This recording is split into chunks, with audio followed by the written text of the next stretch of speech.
All right, okay. Calling all panel participants. Perfect timing. Perfect time. Yes, no, go to the bar first. All right, all panel participants, come join us here at the panel. Come join us here. I have this one seat reserved. But other than that, please take a chair. This will be the easiest way to... Oh, I can get in front of the speaker. That's nice. Jody, come on up.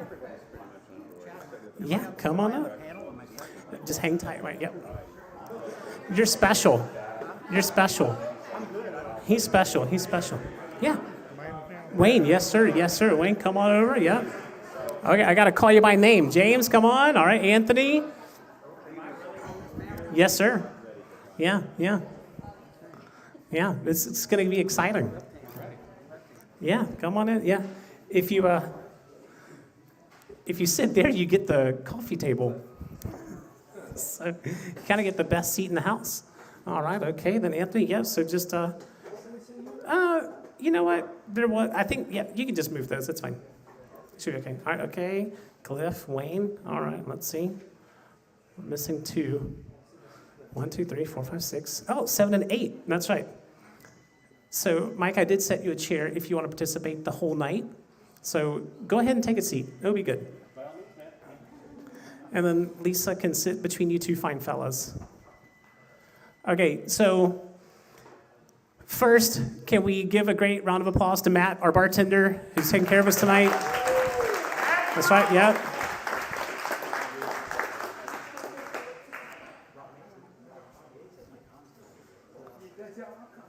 Okay, it's kind of like putting baby in the corner just a little bit. I'm just going to back up this way. So what we're going to do, we thank Matt, thank Edit Bottle Company, and thank you to all of our panel. So let's give our panel a big round of applause. Before they even say anything, let's give them a round of applause. This is a pretty big deal. You know, not a lot of times you actually get to come together with different political viewpoints and actually have discussion and be able to explain your point of view, what you believe in. It's very easy to see on the one side and tell other people what you think politically. It's a whole nother thing to actually listen to people tell you what they think politically. So before we get started, we're going to take 2 minutes for a little personal invocation. I know I'm going to say a little prayer, so we'll just take 2 minutes, everybody, please. Thank you.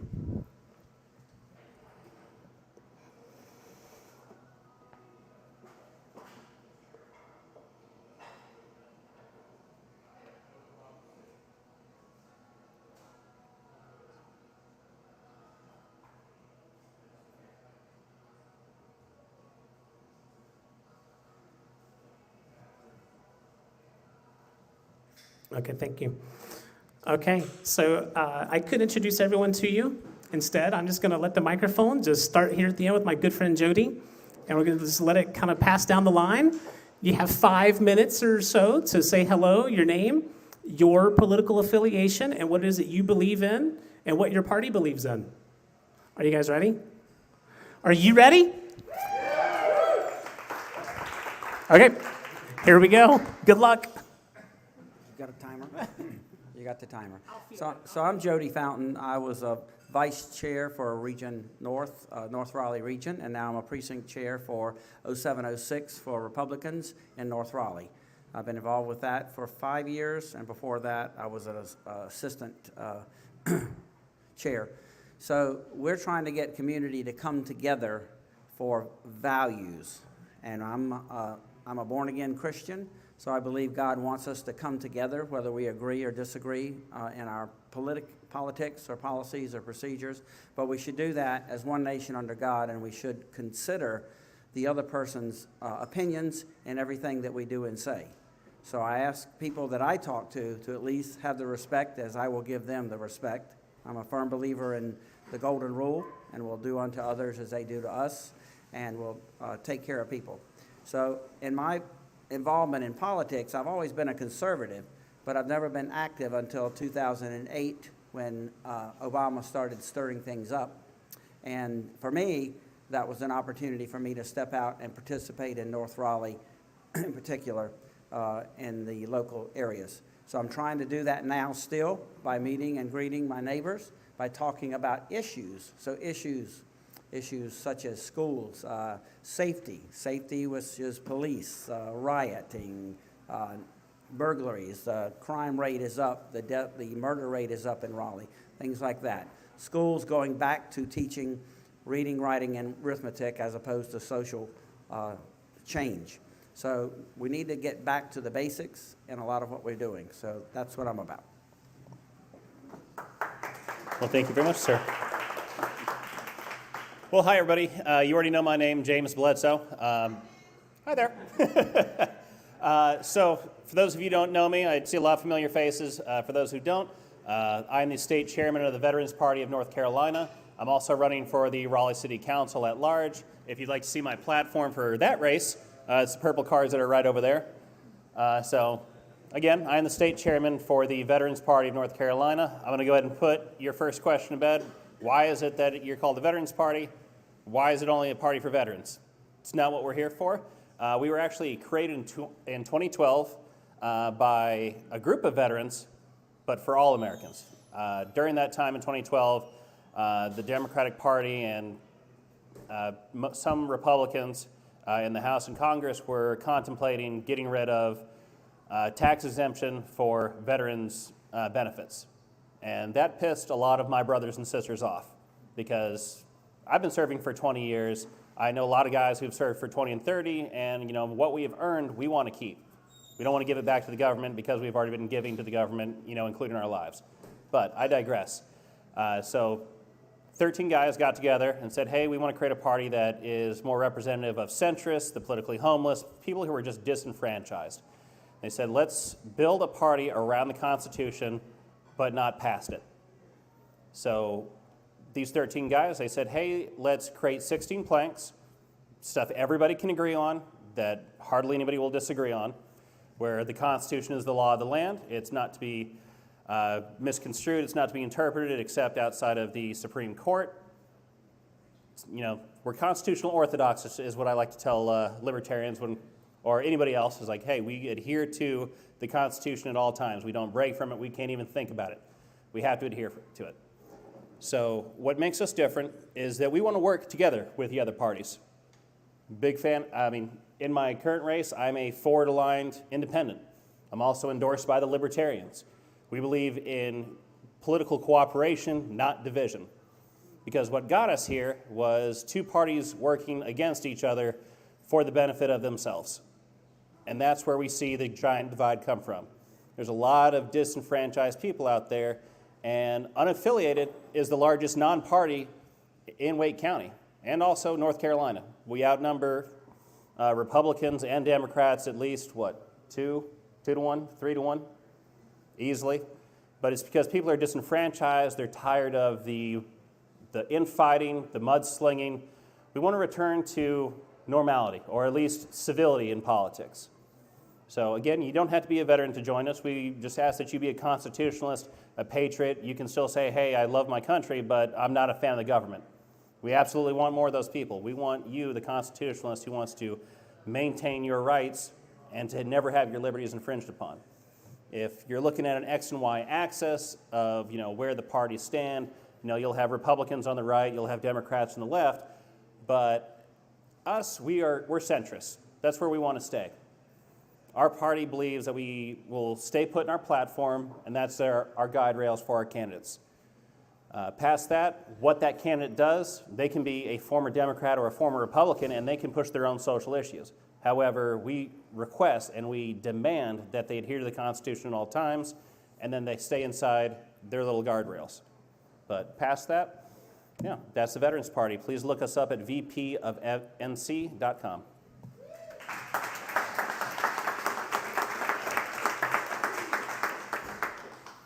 Hey all, thank you for coming. My name is Ryan Brown. I'm chair of the Libertarian Party of North Carolina.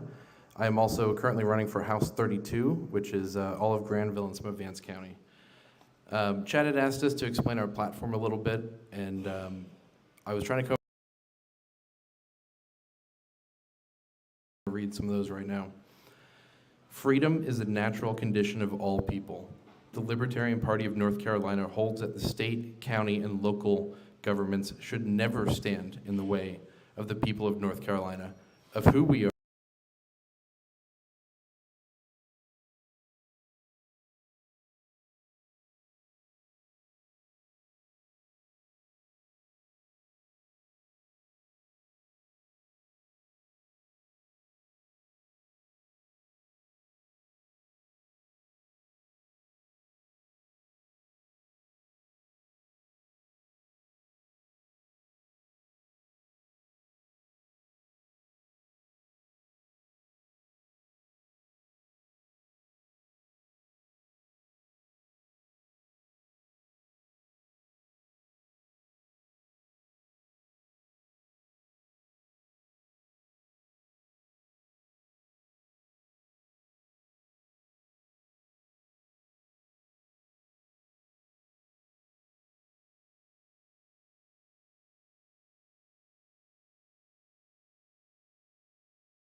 Self-defense in all cases.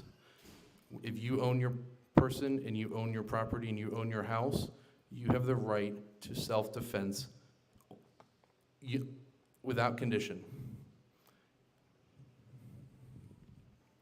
When it comes to economic freedom and the free market, I want to touch on healthcare and with that occupational licensing. There are so many ways that the government has gotten ingrained in healthcare. Regulation, monopolies, certificate of need laws, requiring occupational licensing for nurses and other people. There are plenty of people who can do the job. There are plenty of places that need hospitals, but the counties and the cities, they lobby to prevent competition. We need government out of healthcare in North Carolina. If we could do that, we could significantly lower the prices and increase the scope of the services that are offered in the state. Currently, we have an ABC system and a state lottery and somewhat legalized gambling, and the government needs to be out of the business of vices completely. If you want and you believe in actual freedom, let people make their own moonshine, trade their own whiskey, gamble their own money, play bingo. You can't play bingo in North Carolina without a license. It's absurd. Get them out. And when it comes to corporate welfare, no more. No more corporate welfare. Governor Cooper and the Republicans for the last however long have been giving businesses incentives to come here. Look at VinFast. They've taken a bunch of people's money or house and property, and they're a failed company. They haven't done anything in North Carolina. We need to stop having government pick winners and losers. When it comes to taxation, taxation is coercion. I do not consent to taxation. My money is being taken from me, ultimately with a guy with a gun pointing it at me and saying, you pay or you go to jail. That's the reality of taxation.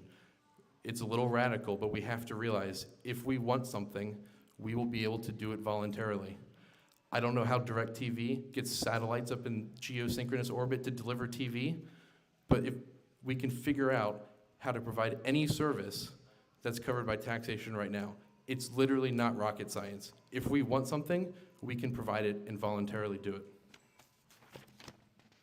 And finally, when it comes to the National Guard, North Carolina's National Guard has been deployed into wars where there has not been a declaration of war. The National Guard needs to stay in North Carolina. The National Guard should never be deployed unless there is a declaration of war, and those wars must be wars of self-defense. We have got to stop trying to police the world, and we have to keep our National Guard at home.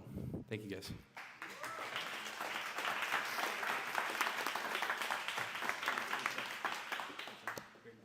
I'm going to start a timer because I have a problem of talking way too long.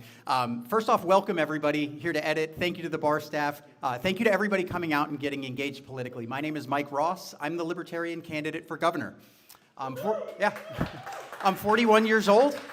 This is my first time running for any political office because I never really saw a point in running for political office. Till a couple of years ago, I was in my hometown and I saw something that I think far too many Americans are starting to wake up and see. It's the fact that the government is abusing us, we the people who they are supposed to work for. Happens in all areas, all across this state, all across this country, and really around every issue. So what sparked me, in line with James as a veteran, there was a local veteran who was homeless in my community. Saw him on the street month after month, never bothered anybody, smiled and waved. And then one day, it hit the news that his service dog was tased by the police because somebody called the cops and said, someone's out here soliciting for money, which I don't know about you guys. I believe in the Constitution of the United States. I hope all of you do since we all live here. But to me, if I were to go over to any of you and say, hey, can I have $1? All I've done is speak. It should be protected by the Constitution, but this man was thrown to the ground, brutalized, had his service dog, a licensed medical device, ultimately lost, was thrown in a cage, and because of our backwards body camera laws, we had to raise $30,000 just to get the evidence of the crime committed by our police out there. The news tried to get it. Judge said no. Took 9 rallies that we organized, and from that, I'm now the gubernatorial candidate for the Libertarian Party. Because for many years, I've said that the government causes more problems than it solves. And I really believe that's true. So what I've done is I've taken to take libertarian principles and guide a platform that I think appeals to the issues that matters to all of us here in North Carolina. Things that, quite frankly, I think the Republicans and Democrats, or as I like to call them, the Uniparty, largely ignore. Let's talk about my platform. You can read more at Fire the Uniparty, but let me try and quick hit them within my time frame here. I think we need a government that is transparent. They're already taking our money and spending it on all kinds of things. And we have a General Assembly that said you, member of the General Assembly, and they passed this last minute in the budget, you can classify your own documents. The public doesn't get to see it. Is that transparency? Is that we the people being served by our government? I think not. So from day one, I think we need to fix transparency. And I have vowed that as governor, the first thing I will do is if you send a bill across my desk, put it out for public comment. Give it the number of days that I think is appropriate. And I think, you know what, a day per page is reasonable. That gives everybody in North Carolina enough time to read a bill. You want to pass a 10-page bill? Put it out to the people in North Carolina, give them 10 days. Let them comment on it, send it to my desk. If you just try to cram through billions of dollars of spending and hide it behind thousands of pages, good luck. Maybe some future governor will be able to sign it, but it's not going to go through that process and get signed on my desk. Let's talk about the economy. Thank you for the intro, Ryan, on the principles of libertarianism and saving me on that, but here's the reality. Corporate welfare is the norm regardless of whether the Republicans or the Democrats are active in your community. I'm from the Charlotte region, came up here, but here's the reality. Things are getting more expensive. Our federal government has indebted us, our children, our grandchildren, our great-grandchildren with almost $35 trillion in debt. It comes out to about $250,000 per taxpayer. And I'm sorry, the fact that you're going to spend that money now on stuff and expect our great-grandchildren to pay for it is nonsense and it's evil. And no Republican or Democrat is actually stepping up to say, stop it. I will.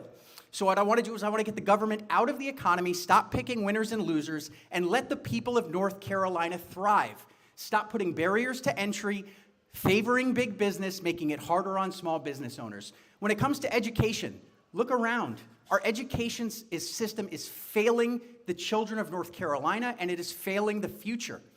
We spend almost $13,000 per student in this state. And in the Charlotte area, I saw that one of their goals is to get 9th grade math proficiency from 5% to 25%. I don't know about you, but getting to a 75% failure rate is not success. And what I have seen is that if you just put that in the hands of the free market and allow parents to get real school choice, not a government takeover of the private choices that are already there, I believe that we can get better outcomes and educate our children so that we can get out of this mess that they've put us into. Let's really quickly touch on criminal justice reform. It's not one of the issues that is huge in polling, but obviously from my intro, it's very clear to me that it's important to me.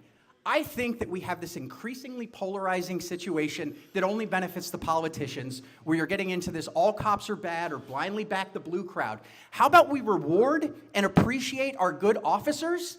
And how about we protect the public from the abuses that happened to Joshua Rohrer, to Pastor Moses, and more importantly, protect the taxpayers? Because every time there's a bad shoot or something that the government does wrong, they're granted qualified immunity, and guess what? We all pay for it. They don't pay for it, and that's now coming from our roads, from our schools, and all of these other things that can benefit our communities. And instead, we get what we get. So go ahead, head over to my platform. I think I get a chance to talk later and don't want to take too much of there, but firetheuniparty.com. I'm a radical candidate, but I'm radical for the people of North Carolina, and I think it shouldn't be that complicated, and I'm tired of the politicians dividing us against our neighbors and preventing us from uniting and telling them, that's enough, we the people run this country and we need you to get out of the way. Thank you very much.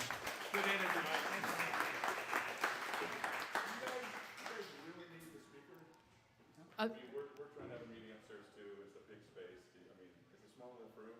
You guys absolutely have to have the speaker. I'm happy to try to keep it down a little bit. I'm a low talker anyway, and believe me, I'll bring the energy down. Don't worry about it. I'm not going to try to match Mike's energy at all. My name is Lisa Grafstein. I serve in the North Carolina Senate representing this area, Senate District 13, which currently is North Raleigh, but through the magic of gerrymandering has moved down to Southern Wake County, so that's where I live now. But I currently still represent North Raleigh. I'm a Democrat. I may be the only one. My son is here with me. He's unaffiliated, so his vote's up for grabs for whoever wants to make a pitch for it. But I came today because Chad asked me to, and I'm here not necessarily representing the Democratic Party. I'm not going to tell you the party platform because I don't know what it is. I know what I believe, and why I'm a Democrat. So I want to tell you a little bit about my background and how I became a Democrat and why that's important to me. Understanding that I may be alone in this room, and that's fine. So my background is that I've been a lawyer for nearly 30 years. The bulk of my law practice when I was in private practice was working on behalf of workers, people who had gotten fired from jobs, who needed unemployment, who had had contract issues with their jobs, that sort of thing. So folks who were working class, who were really up against a system. And so I tried to work for those folks, and I saw through that window kind of the things that happen to people in the working world and how systems can work to keep people from achieving who they really can be. The last 13 or so years, I've worked for a nonprofit that does work on behalf of people with disabilities. So my work has been really around helping people with disabilities find their way in communities, and I'm very familiar with the service animal situation you're talking about. People who are demonized for their disabilities, who are marginalized for their disabilities, that's who I've been working on behalf of. So I'm a Democrat because I believe I believe in democracy, and I believe in the power and the importance of individual lives.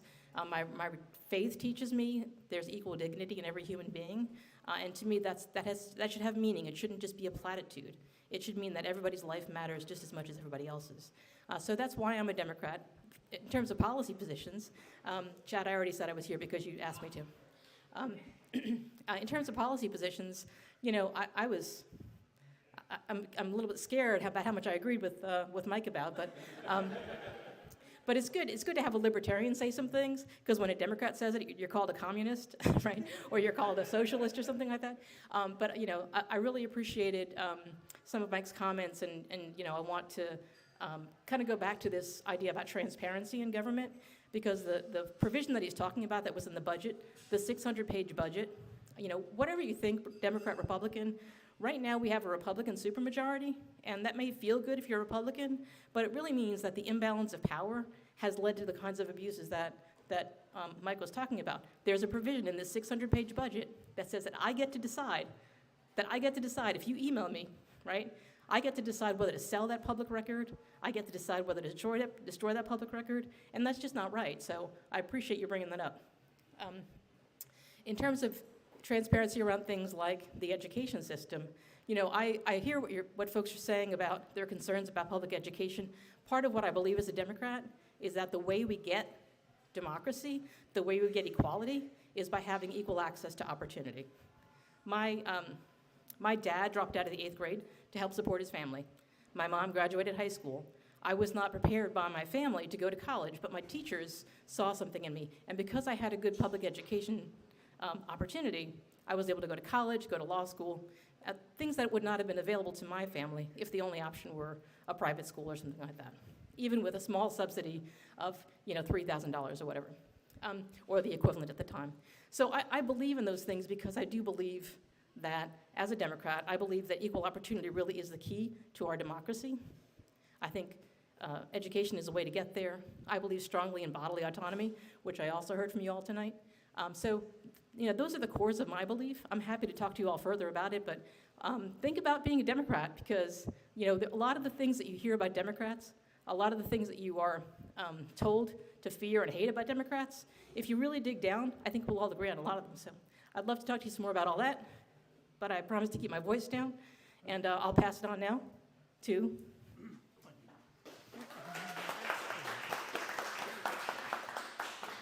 Good evening. My name is Wayne Turner. I'm with the North Carolina Green Party, and I'm the North Carolina Green Party's candidate for governor. I'm following a bunch of very polished orators here, and that's not my strong suit, so I'll see if I can keep up with them. The people think of the Green Party as a party that focuses on the environment, and that's largely true. But we came to realize long ago that you cannot focus on environmental problems in a country where you have poverty, where you have problems with access to health care, where you have problems with access to education, where people struggle to pay their bills. And so you have to address the entire range of social issues that any other party would have to deal with to solve these problems. I heard the word socialist mentioned a minute ago. Okay, so that everyone here has somebody to hate tonight, I'm a socialist.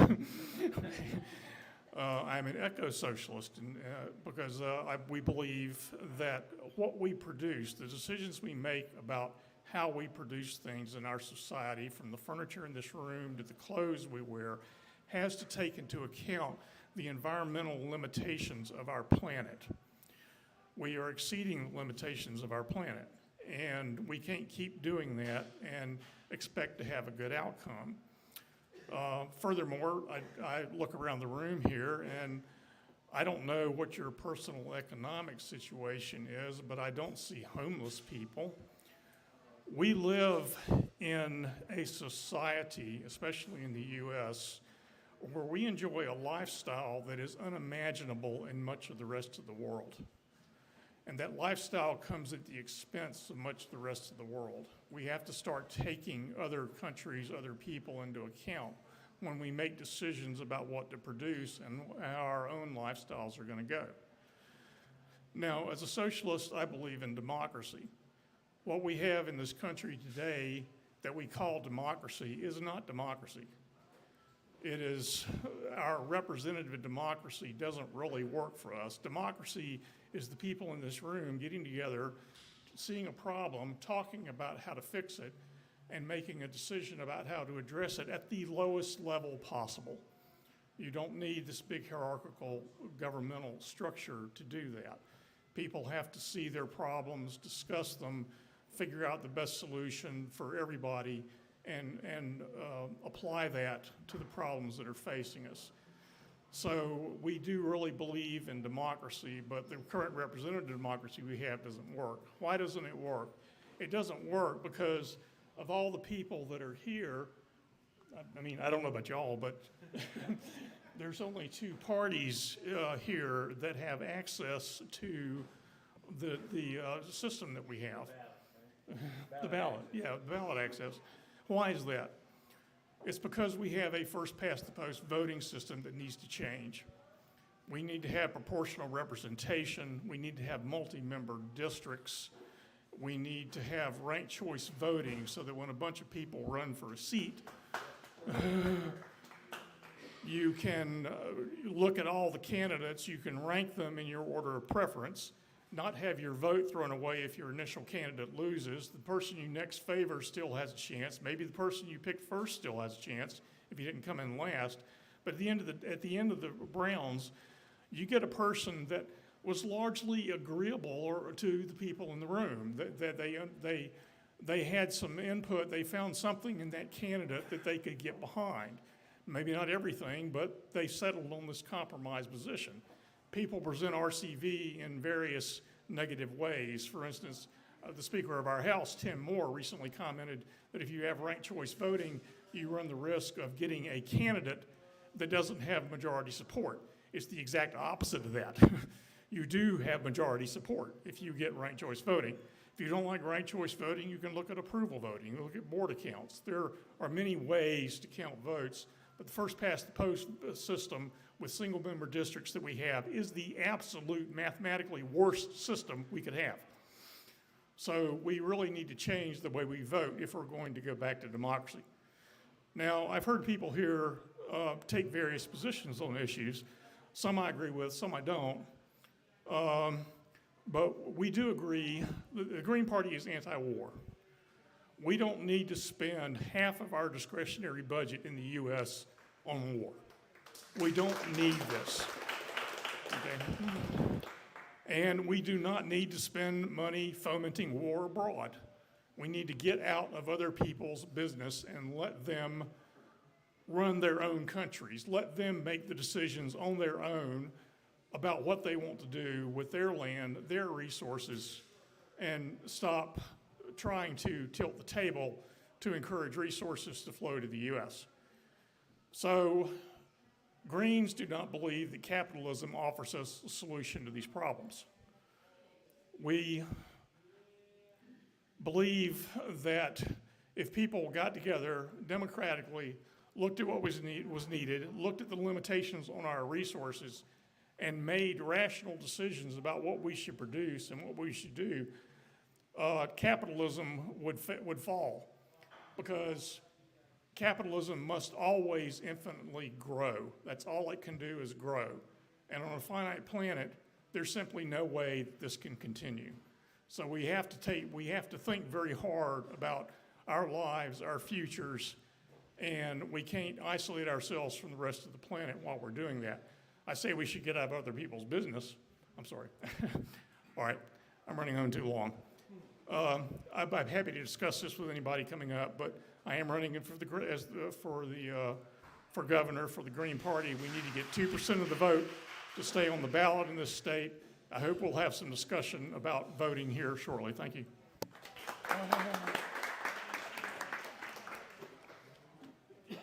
So I'm going to try to not use the microphone. Let me know if you can't hear me. So I've heard some great things said tonight. It's great to see James Bledsoe, because I'm from the Forward Party. We support him, and the Libertarians. We're really all in bed together right now. Forward Party. What's your name? My name's Cliff Hamill. I got a business card if you want. So anyway, so some of the things that we really stand for, like we don't have a platform, and I'm going to get to that in a minute. But we are in favor of election reform, term limits, ranked choice voting. We think that's the way to go. And gerrymandering, or getting rid of that. You can have your non-partisan redistricting commissions or use proportional voting. So check that out. If you haven't checked that out, proportional voting is whatever the percentage of people that vote in the state for this party, that is reflected in your legislature. Because right now it's like 43% of the state voted Democratic, but we got a supermajority of Republicans because of gerrymandering. Anyway, so we're a values-based platform. It's all about integrity and honesty and transparency. And so what we do is we do run polls, and we try to get positions, but we get that from our members. I don't set that stuff, and we don't set that stuff.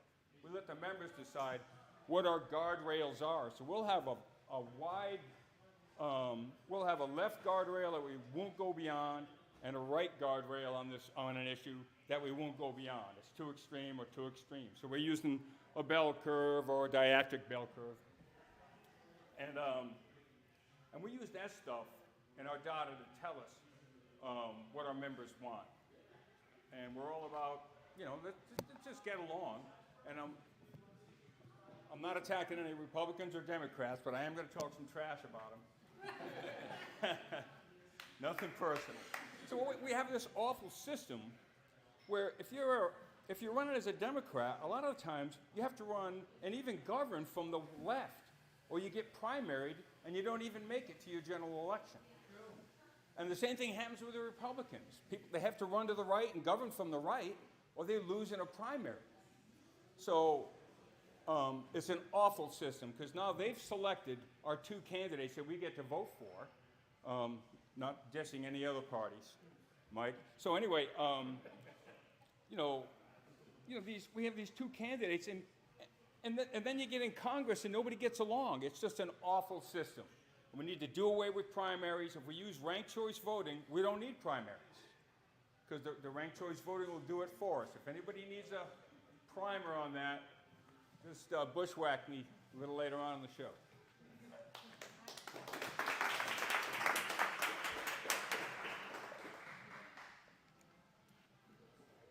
Here's RFK. Not exactly, but thanks, everybody. So, folks, I'm not a politician. I'm just an engineer working in telecom for many years. I'm a volunteer on the We the People campaign and party. So I just want to speak a little bit about what the We the People. We the People was primarily created, as most of you know, to support. We the People was created primarily, as most of you know, to support RFK's presidential run. But by doing so, it significantly reduced the requirements for using independent ticket in North Carolina to approximately 1/8 of the previous threshold, right?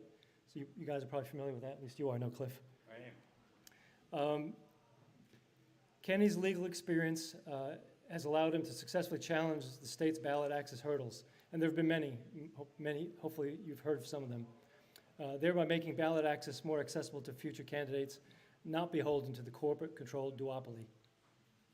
We the People was chosen with great care, the name that is, and it reflects the goals RFK Jr. and the platform aim to achieve both nationally and in North Carolina, including fair and equitable representation of the people.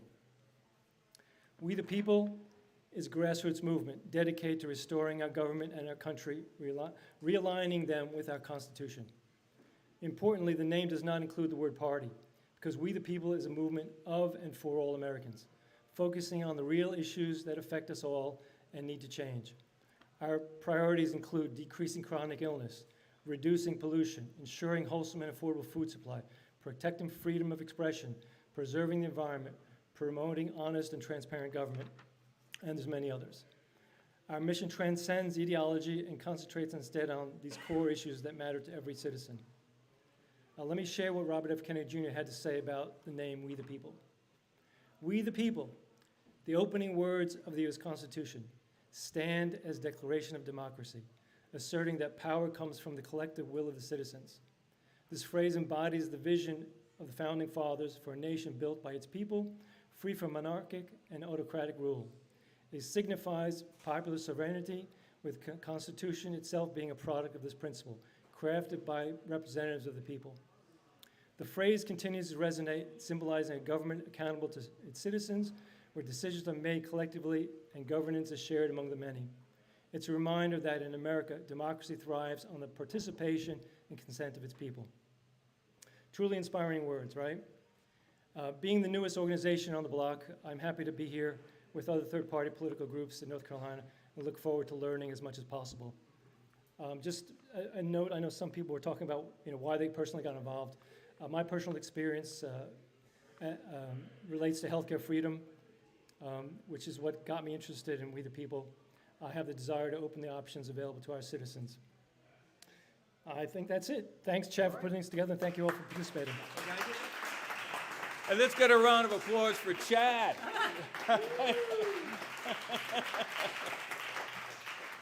I tell you what, though, everyone who has a phone, I'd like for you to take it out. Take your phone out. Get ready to take a picture of this wonderful panel.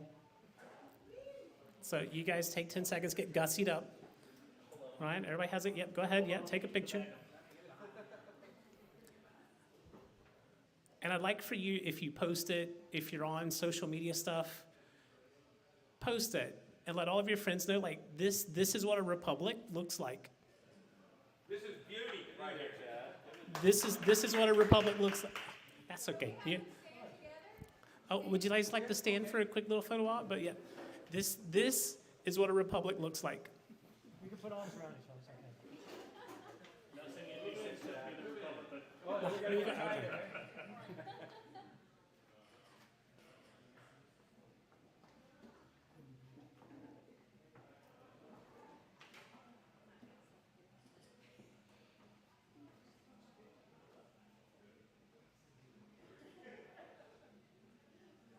Great idea. There you go. So post that and tell all of your friends, this is what politics needs to look like.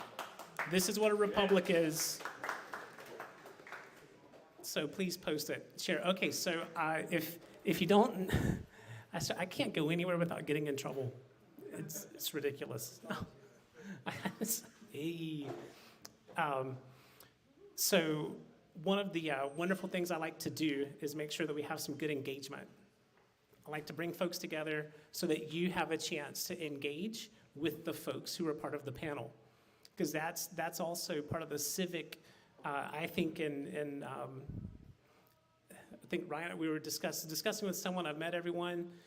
You know, for your own political affiliation, it's very easy to go to that well and drink from that water. Those sources are always available to you. To be able to come to like a true town hall-ish open forum and just get to see all of the different waters that everybody drinks from, this is really amazing. So thank you all so very much for being part of this. Imagine your legislature being this. That's what we're talking about, right?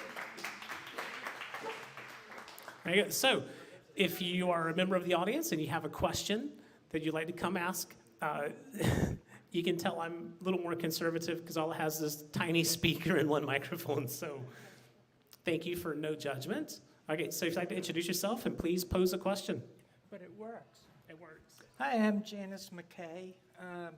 I ran for state senate in 2008 as a libertarian, and I am a veteran. Served 4 years during the Vietnam era. I have a question for anybody who would like to comment about Project 2025.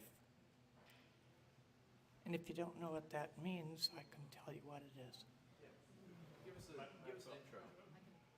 Oh, Project 2025 is a plan by some right-wing nationalist, Christian white nationalist party in order to take over the executive branch with over 10,000 people who are already signed up to take jobs in the executive branch. Would anybody like to comment on that? Yeah, Thank you. Yeah, thank you. Thanks for bringing it up. And I'll comment briefly because I'm not as familiar as a lot of folks are. I'm somewhat familiar in terms of that this plan has been put out. I think a lot of people haven't looked at it because they're not taking it seriously, but it has been put out by folks who have an absolute intent, I think, to try to do exactly what you were describing. And I think it sounded like some concern on your part about what that would look like, because it does speak to a takeover of agencies that are, it's not about democratic representation anymore, and I don't mean democratic as a party, I mean a democracy. It is actually about sort of more of an authoritarian or kind of control of the government as opposed to a democracy anymore. And I think that's the big concern people have been raising about this Project 2025, and the number refers to the year 2025, premised on the idea of specific victory in 2025 at the presidential level that would change our national government forever in a way that really would undermine democracy. So obviously really concerning. I think the important takeaway from my point of view is that people take this seriously and not dismiss it as something that's sort of, you know, sort of a notion on the internet or something. It's actually been put out by people who seriously have plans to put this in place. So thank you for bringing it up. Yeah.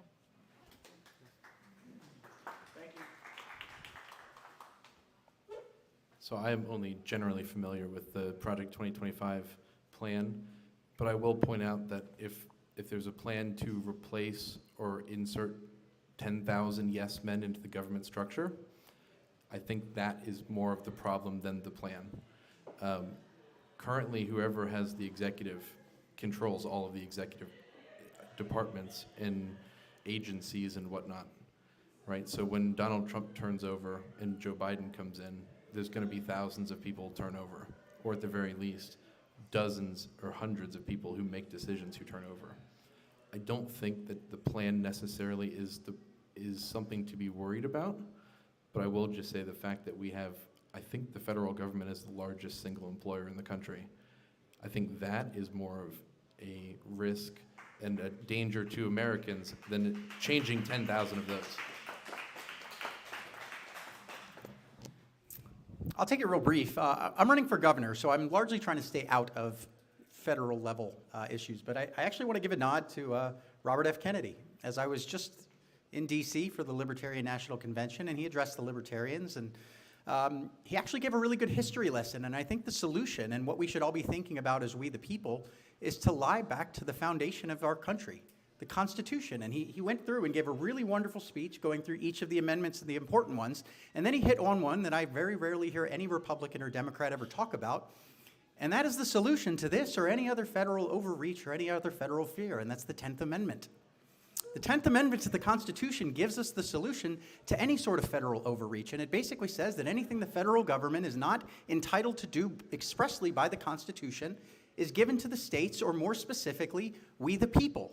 If tyranny rises, I expect to stand alongside my fellow North Carolinians of all parties and say, no, we do not buy this. This is not in our interest, and we will not go along.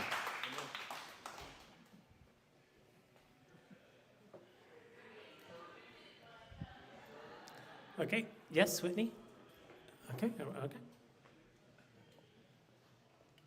My name's Whitney Hill. I'm actually running for city council here in this district in North Raleigh. I want to make a statement and just get a reaction for whoever does it. And along the Project 2025 deal, because I just looked it up. And I will say this, that the biggest problem we had today is that we have a fourth branch of government that is unelected. And I think even getting the executive into power that we would want to reform, doing it is a gigantic upheaval in a job that may, the way things are right now, may not even possible. The problem that we have right now with government is Washington. Washington, not what party's in charge or anything else. It's the fact that we've got a group of people up in Washington that are controlling our lives, where this power needs to be brought back down to the local level. I'll give a good example. We put in a train system simply because we can get $1 billion worth of funding for it. And who's going to stand in the way of that train, right? When that kind of money's coming down from Washington. They tell us what we have to do to get it back. So that's my statement. I'd be interested to hear any kind of comments on that.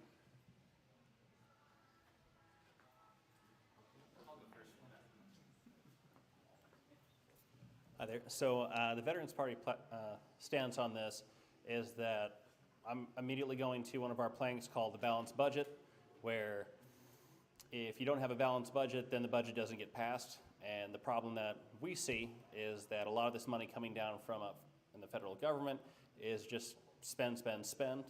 So the money that they're giving out willy-nilly is our money, our children's money, grandchildren's money, and we're not for that. We actually are actively fighting against that. So it's not just a local issue, it's a federal issue that we want to tackle. If we can cut off this reckless spending, then a lot of that does not come down to favor, corporations or even certain winners, losers, and also to get rid of that unelected fourth branch. If they don't have the reckless spending clause built into their ability, then I think then we honestly feel that it would go away. Yes? I'll be quick because it was mostly you in the last answer, but yeah, Our platform, which I forgot to mention, lpnc.org/platform, we have something on federal grants where we basically call for the end of all federal grants.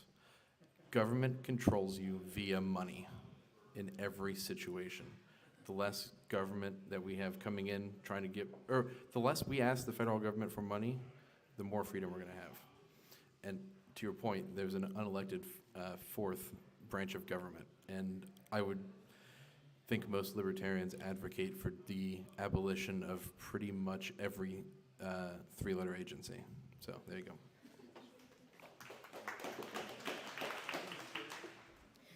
Prepare to boo, I guess.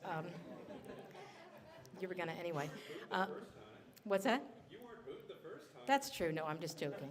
It's just, I guess what I wanted to reflect on is, the transportation piece of what you're talking about.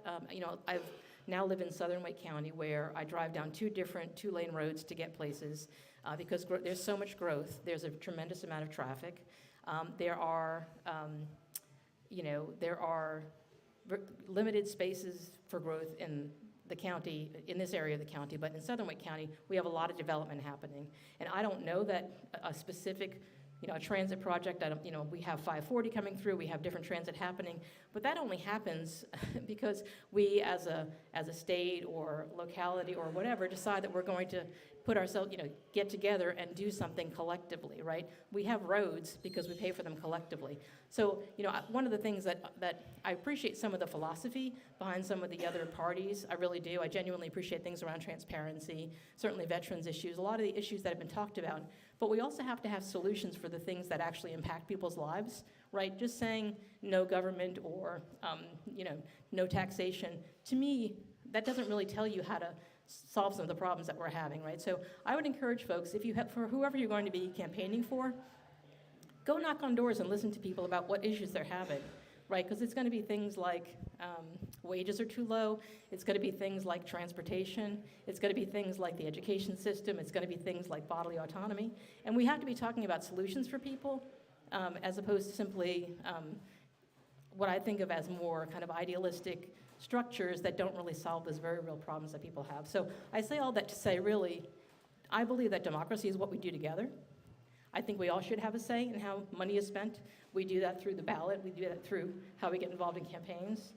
So, I encourage people to stay involved, but please also understand, as you're talking to folks about their platforms, find out their solutions for the things that actually affect people's lives, because that's actually what those who get sent to Raleigh, it's harder when you're in the minority, in the super minority, but we get sent to Raleigh to try to solve problems and not necessarily just to have ideas.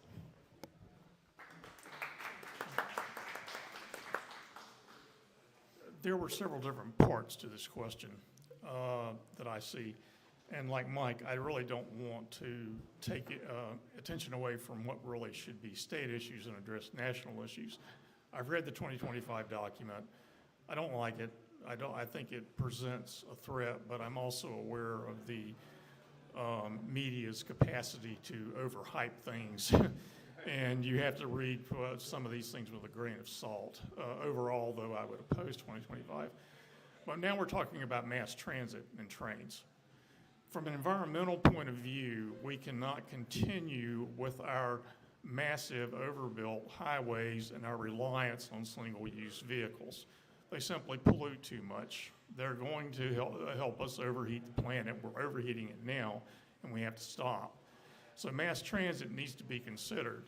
But the question is, who's going to consider it? Are we going to consider it because Joe Biden or someone else comes down and offers a $1 billion bribe to build the thing? Or are we going to build it because we sat down, looked at the transit corridors, looked at where traffic needs to be, looked at possible solutions to avoid using cars and mass transit to the extent possible, walkable cities, some way to consolidate our work lives into smaller areas so that we don't have to move around so much. So that would be the democratic solution to this. The Green Party has a platform or a plank or a value called decentralization of power. If you centralize control of money, you centralize power. If you centralize the power to make laws in too few people, money amasses to them, And then you have more problems, okay? But you really end up with people controlling your lives. Raleigh and everywhere else in the United States needs to sit down, everywhere else in North Carolina needs to sit down, recognize the problems that they're having with environmental issues, and begin to democratically discuss how these are going to get solved at the local level.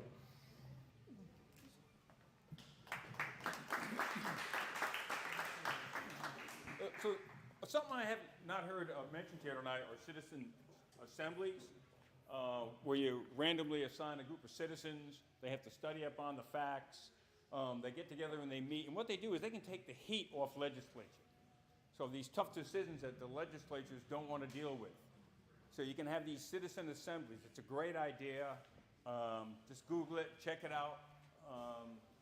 Because the legislatures aren't working. Who's next? Another question? So I'm a former Republican. I left, I think, after the 2020 election. So I would just like to hear the Libertarians talk about how they differentiate from the GOP. I know we probably have a few GOPers in the room. And maybe some of the solutions. The Libertarian Party does have solutions. The Green Party, Veterans Party all has solutions to the problems we all face. So thanks. I wonder who she was addressing with that question. One of the differences between Republicans and Libertarians is that Republicans believe in freedom and liberty in all circumstances. And so when people look at the left-right spectrum, are you Democrat, Republican, Libertarians don't fit neatly in there. If you think of it as a diamond with a social aspect and an economic freedom aspect, Libertarians are both on the economic aspect very free and on the social aspect very free.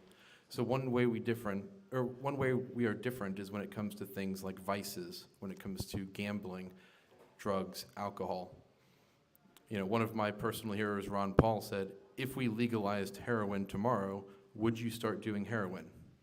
Of course not. It's really bad.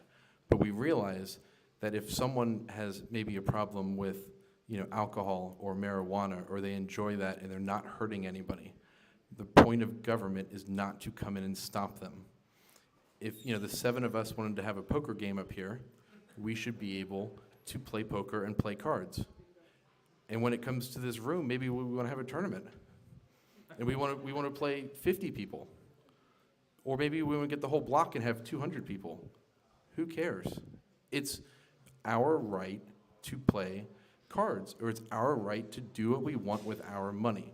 So when it comes to Republicans versus Libertarians, we'll take the economic freedom, allow, get rid of the ABC system, let people buy and sell alcohol as needed, get rid of our ALE system that mandates what games we can play in bars. And then when it comes on the social aspect, which is where we differ from the Republicans, but we're more like the Democrats, is we really don't care when it comes to gay marriage or any other social aspect like that, for the same reason that we believe in freedom for all people in all cases, as long as they're not being violent or hurting anyone else.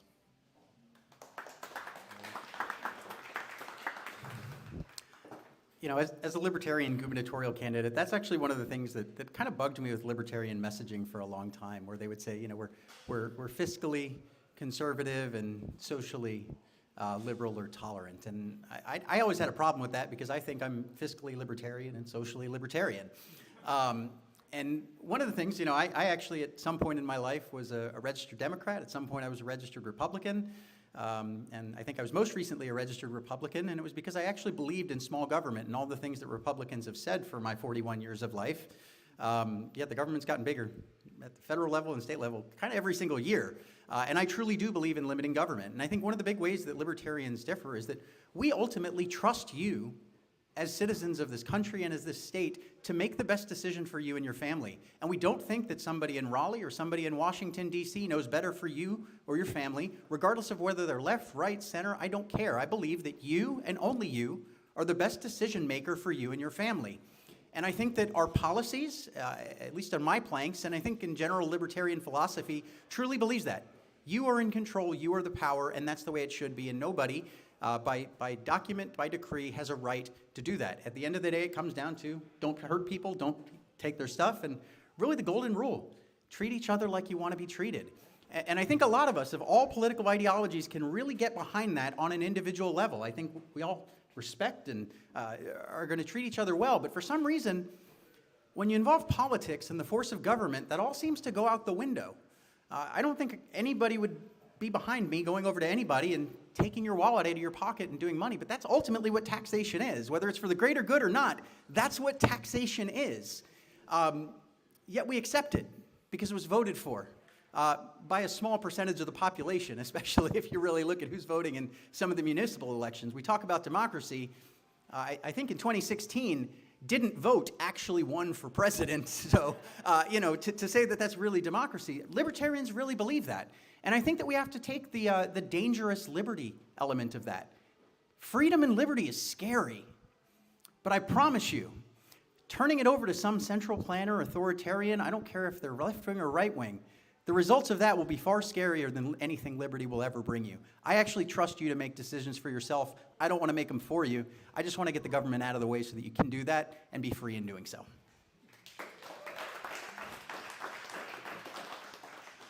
I don't think you want me to comment. Another question? Yeah. I mean, I'll talk all day. Yeah. All right, another question. Okay. Was there a question? Thank you, everyone who came to speak, by the way. It's enlightening to hear your opinions. So I'm a history buff. I was reading a book by the historian Mike Duncan, The Storm Before the Storm, the fall of the Roman Republic, how it became an empire. And learning about that, the years before Caesar, it's interesting the parallels between that and modern times or other points in history. It's concerning sometimes. I look at the federal government and I see there's so much division. I read reports by independent pollers and so forth who say that the partisanship and the extremity, whether it's by politicians or actual Americans, is dividing away from each other. And in that way, that leads to the concern of America that's not able to get along. Sometimes we hear murmuring of, say, another civil war or what have you. And of course, there's an important event at the moment of Trump is on trial for all kinds of things. If you guys didn't hear, he was found guilty of, I believe it was the hush money thing just earlier today, 34 crimes. And as a libertarian, I feel rather mixed and sometimes I don't know how to feel about these things. And so I'd love to hear if anyone here has any thoughts of any kind about what can we do to fix the division in our country. Since you raised your hand first. Oh, sure. I've been pretty quiet because I'm a good listener. And I said I'm starting out with, let's get along. And I'm impressed with all of these people. And I agree with most of the things that we're talking about. On a higher level, these are the things we should be doing. But some of them are not as practical as we'd like to do. Unfortunately, the road system has already got out way ahead of us. The tax system has gotten way ahead of us, ahead of seven decision or people who are involved.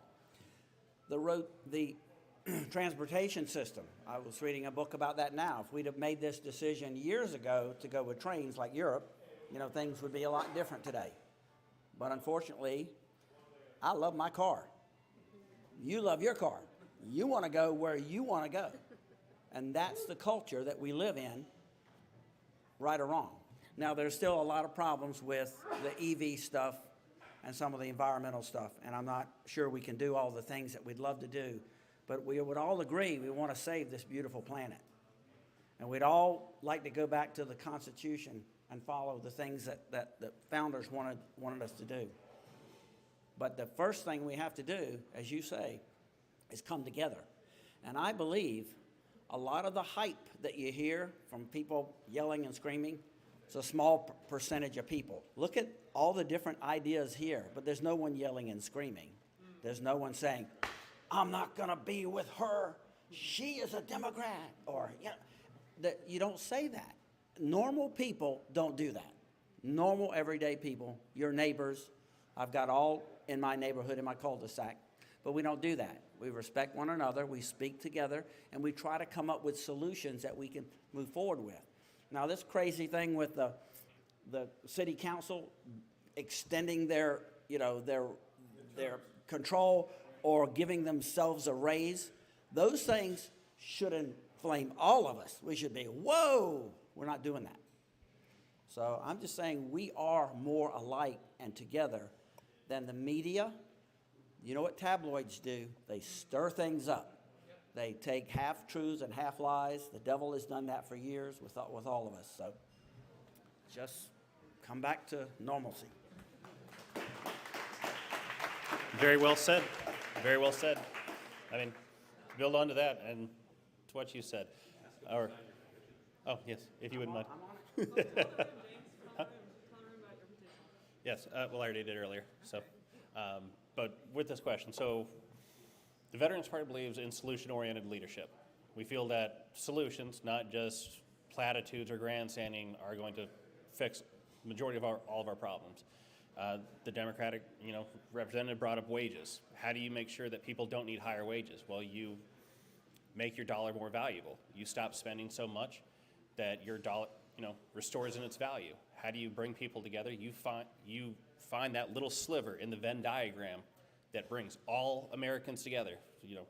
What do we all love? Well, we all love each other. Or, there might be a few people that we're not a fan of, the people on our fringe left, the fringe right, in the extremes of politics. And like you said, those aren't normal people. Those are the fringes. Those are the extremes. The people here, we are the normal. I don't agree with everything that's being said over here, but I agree with the Forward Party.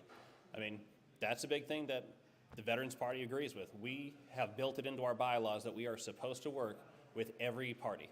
We have to, because we understand that our greatest division, and also with the fall of the Roman Empire, was the just erosion of values, and power corrupts.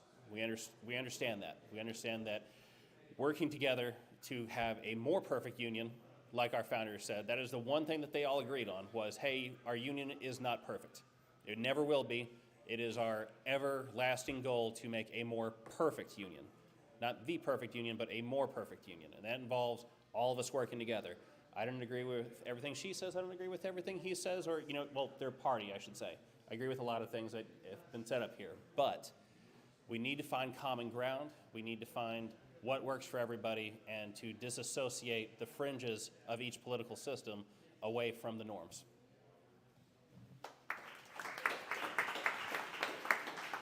Well, Matthew, first off, thank you for the question. I think it's a good one. You touched on division and history, so I want to respond with a little division and a little thoughts on division and a little history. So, Wayne, earlier you said you were a socialist. We had our fun debate. Thank you to the Forward Party for that one. I am a capitalist, a radical capitalist, not a crony capitalist. And when I think through this situation, historically, I want to go back to looking at our economic system. And historically, there's a guy, you might have heard of him, Benito Mussolini. He might know a thing or two about fascism. Do you know how he defined fascism? He defined fascism as the perfect merger of corporation and state. We all lived through COVID. We all lived through everything that's been going on. When I look at the economic system of the United States, I see fascism. And when I think through who's actually behind it, all it takes is looking at the lobbyists and the donors. Who's Raytheon funding? Both of them. Why? Because as long as they fund both of them, the major parties can keep us divided, because division's the only way they can hold on to this power and keep this fascism going. Because by and large, regardless of what we have disagreements on policy, I think we all just want to live our lives, work, provide for our families, and have a better life in the American dream. But they want to push division because division is the only way they can possibly maintain this system that is fundamentally broken for regular people. $35 trillion in debt printed out of thin air, eroding your retirement, eroding your purchasing power for everything from milk, making buying a house completely unaffordable. Just think about it in basic math. If there's only $100 that exist and it was divided among these 7 people, and someone comes along with a counterfeit $100, they have cut the wealth of all of us in half, and that's what the Federal Reserve does every single day, and they've accelerated it at a rate which is completely unsustainable. And if you believe in the Austrian School of Economics, which I'm very well read on, it is pretty obvious what is going to happen if we keep kicking the can down the road. And the only way we can really stop that is if we all work together and say to Washington, enough is enough. Stop printing money, stop ramming things down our throat. And Wayne, where I think we would very much agree on, decentralization is, in my opinion, the only solution and can bring about an actual peaceful revolution. Just one point. I just want to make one point. I don't know if anybody missed it, but the interest payments on our national debt are now larger than our defense spending. Criminal. I just want to reflect a little bit on how we talk about what your question, right? Because I think we all kind of start from a premise of we are all here, none of us are, three-headed monsters. We all want the same thing. We all want to live in peace. We all want to have a thriving society. We all want to have equality and justice and freedom. We can all agree on those things. But what I think happens is a turn in the rhetoric where we start turning on each other, where we start using the word fascist, I guess, in a way. And, I will just say, I work in the legislative building, and I don't agree with a lot of what happens. I disagree with my colleagues a lot. There are some people who are very much driven by politics, and I say this across the board. I'm not calling anybody out. There are some people who genuinely believe in their philosophy. And, I don't perceive that the folks who are, at least in Raleigh, are there trying to crush the American dream or crush the system.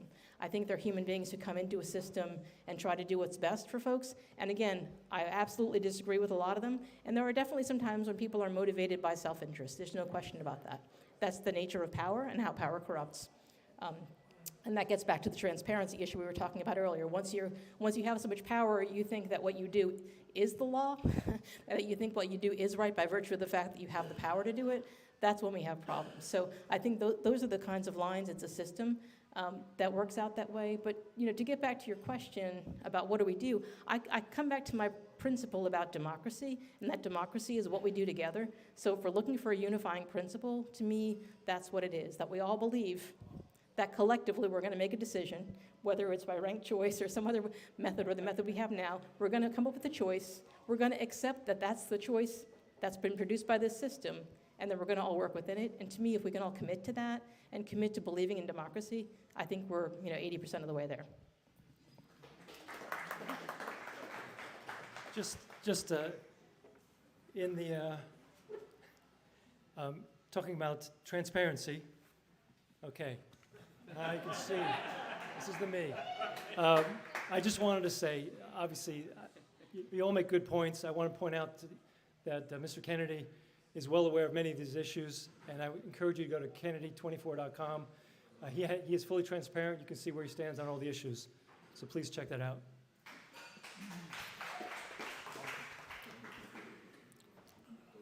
Greetings from the fringe left. You brought up the question of history and political division. As old as politics is, sowing division between people has always been a way to make sure that your opponents are not unified and that they cannot respond to you in a coherent manner. Fracturing people along political lines is an old trick. In the United States, in the history of the United States, this has been used many times, and we have fractured people along racial lines. We have fractured them along economic lines, class lines. Since I'm a socialist, I have to throw class in there. And this is, as I say, a common tactic. The current polarization that we are in, we talk about trying to address through changes in the electoral system. We can't, right now, as I said earlier, and as other people have probably agreed, we don't have an electoral system that lets us create an assembly of people that have a chance to work together with all views represented. We end up with a minority of views represented. So at least if we are to maintain a representative democracy, until we make these changes to the voting system, proportional representation, and so forth, that allow more voices to be heard, we are going to continue to have this division. It's too easy to create the division and use it for political purposes in this voting system. Another issue that is peculiar to the American state, to my way of thinking, is that we have a legacy of individualism. We are told that we are all rugged individuals and that we make our own way in the world. We fight our way up from nothing and achieve great things in our lives. And that's true for some people, but it's certainly not true for all. For some people, it's simply impossible. But I feel like this focus on individualism detracts from the fact that what we do in our lives is not without effect on other people, no matter what decision we make. If I own a piece of land down the road and I go build a factory on it and it pollutes the local streams and the rivers and the waters, I cannot sit back and say, well, I'm a rugged individual and I can do this, and expect everyone else to clean up my mess. People have to learn to cooperate in these decisions. We can't simply make unilateral decisions based on private property or rugged individualism or something else and expect there's not going to be some blowback from it. There will be. And that creates polarization. That creates a lot of the problems that we see today.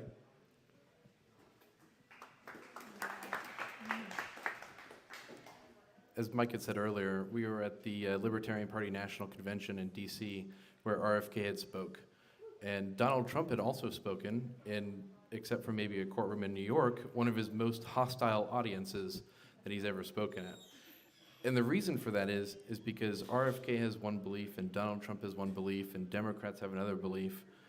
But what libertarians believe is that, what we call division is really people in government fighting about what they can do to control your body and to control your actions.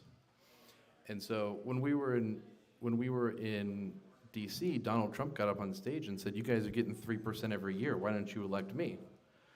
But you're a history buff, so you know that 3% of the American people in the colonies were the driving force behind the revolution. It took 3% of people on the fringes who truly believed in individual liberty, limited government, and those people founded America. I could probably get elected a Republican, cut my hair, shave my beard, lose 10 pounds, and I could probably represent my Senate district in 4 years. But I would rather educate the people about the reality that what we call division is really government trying to control our life. And so I know there was a comment maybe about, philosophy versus action. But I really want people to understand that the philosophy is you own your body. You own the fruits of your labor. If there is disagreement with that, it is because someone is trying to control you. As long as you are not harming anyone else, you have the right to do what you want. And when it comes to things like the environment, am I allowed to have a coal plant that pumps out a bunch of pollution? No. Why? Because if you want to hang your clothes out to dry them and they end up getting blackened by my coal, I have damaged you. There is a solution to that. We can have common law courts and torts. We can have claims against people. We can figure it out in a libertarian way. But we do not have to have the government control other people.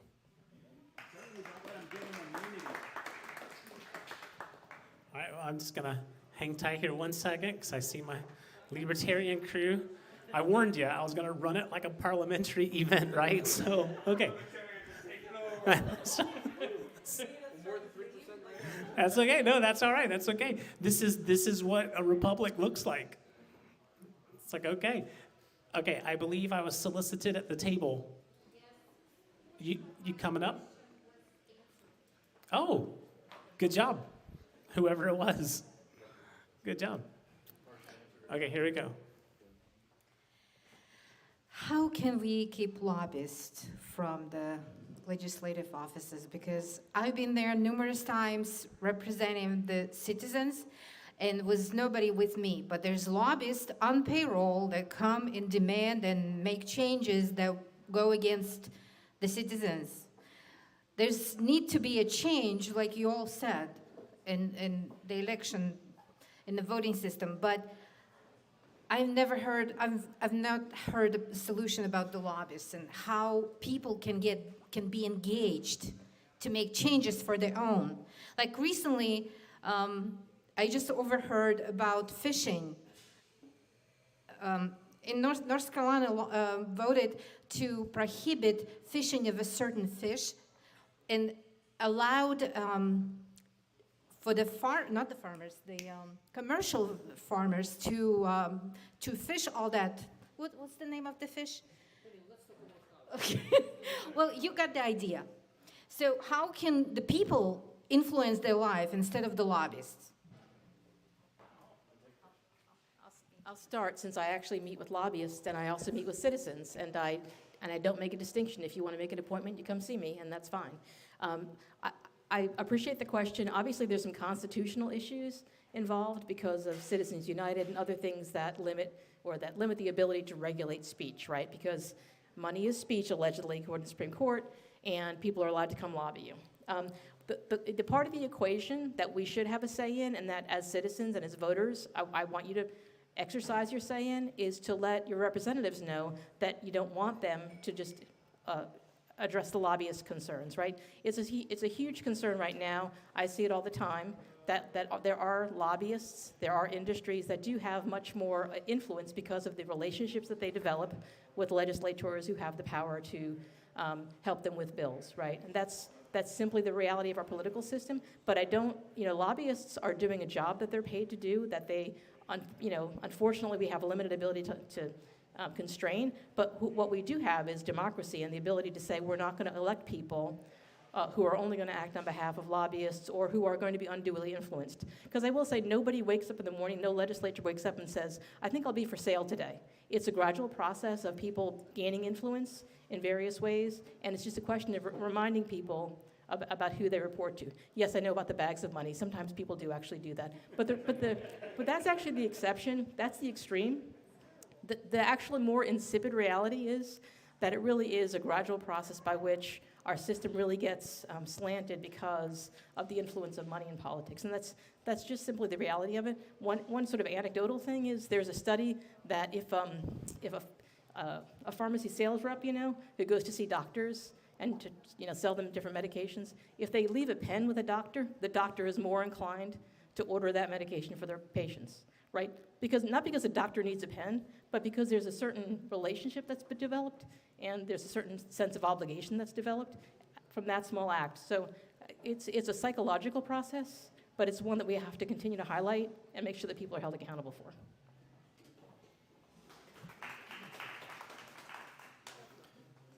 Thank you for your question. I will harp a little bit more on philosophy, because I will like to point out that the problem is the system.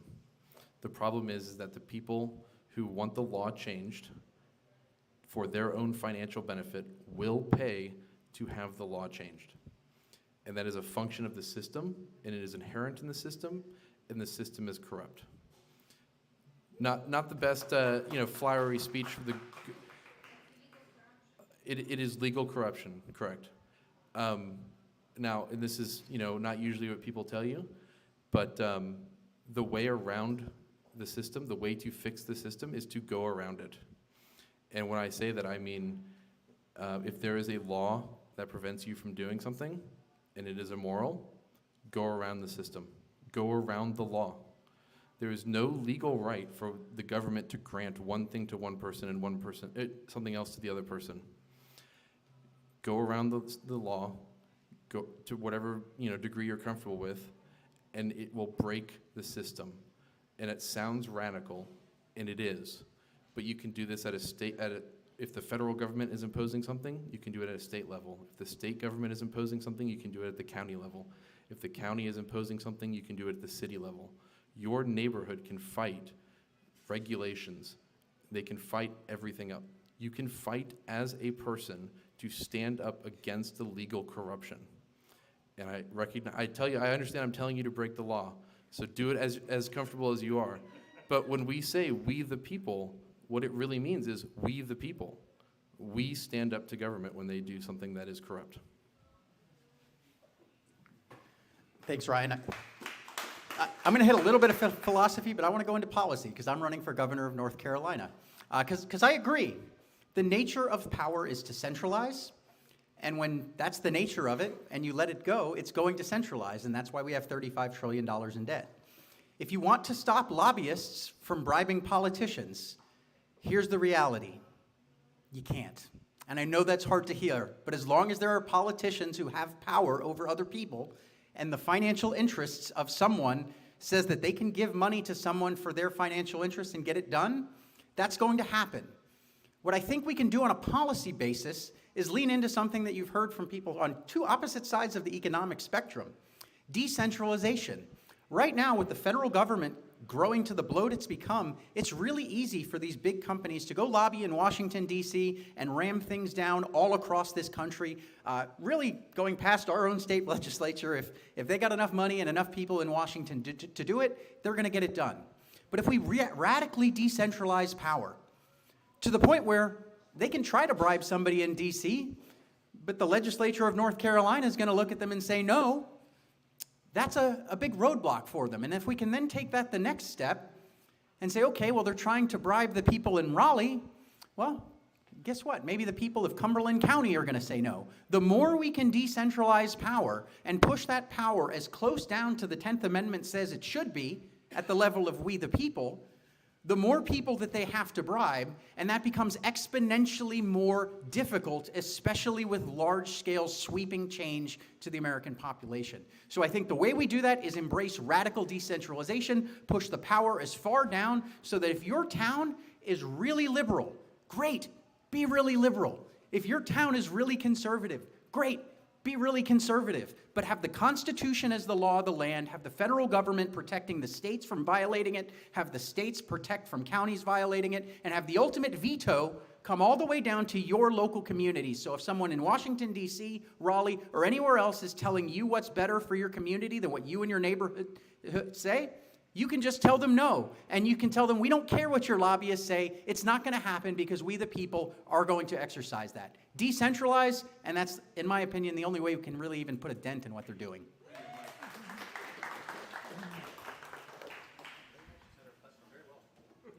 The topic of Citizens United was brought up. Was a decision with which I disagreed strongly. I do not believe that money is free speech. But that is a reality of the system that we're in. In 2014, two political scientists, I'm just going to refer to them as Gillens and Page right now because I can't remember their exact names. Y'all may have read their papers, showed that on any policy that was desirable to people of upper income levels in the United States, that policy was likely to get passed. Any policy that was desirable to people of lower income levels and had no effect on people of upper income levels might pass. But any policy that was desirable to people of lower income levels but conflicted with the interest of people at higher income levels wasn't going to pass. Okay. So our system is divided by wealth.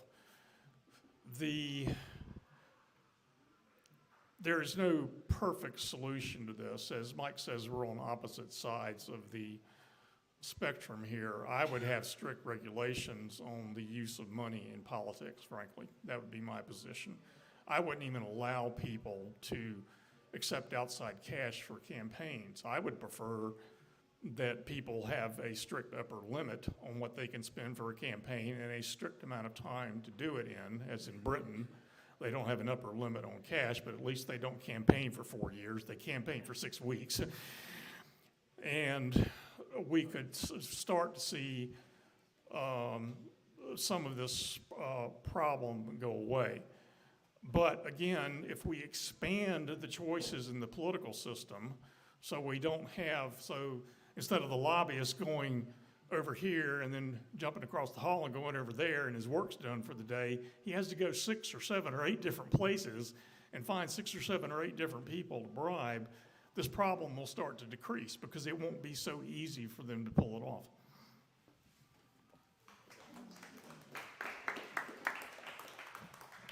So I'm a capitalist. I owned 5 different small businesses, and I was sold to and marketed to every day.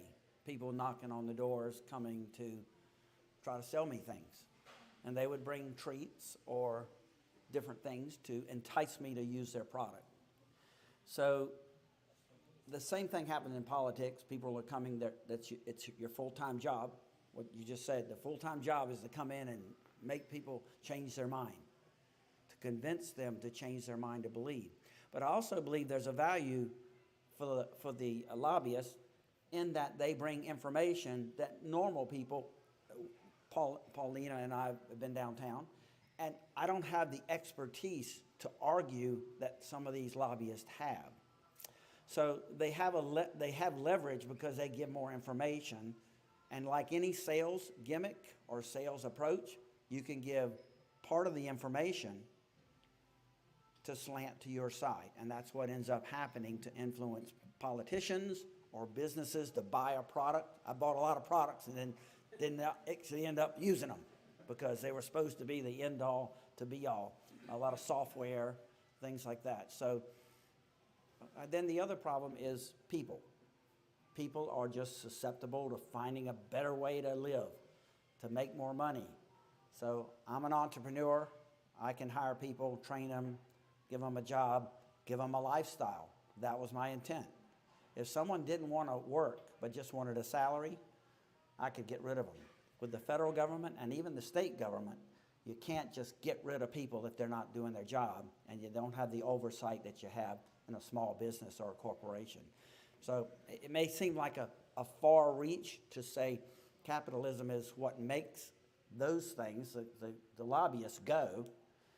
But look what we've done today. We've come together on a lot of common issues that we want to make a difference in. If this is all that happens, nothing will get accomplished.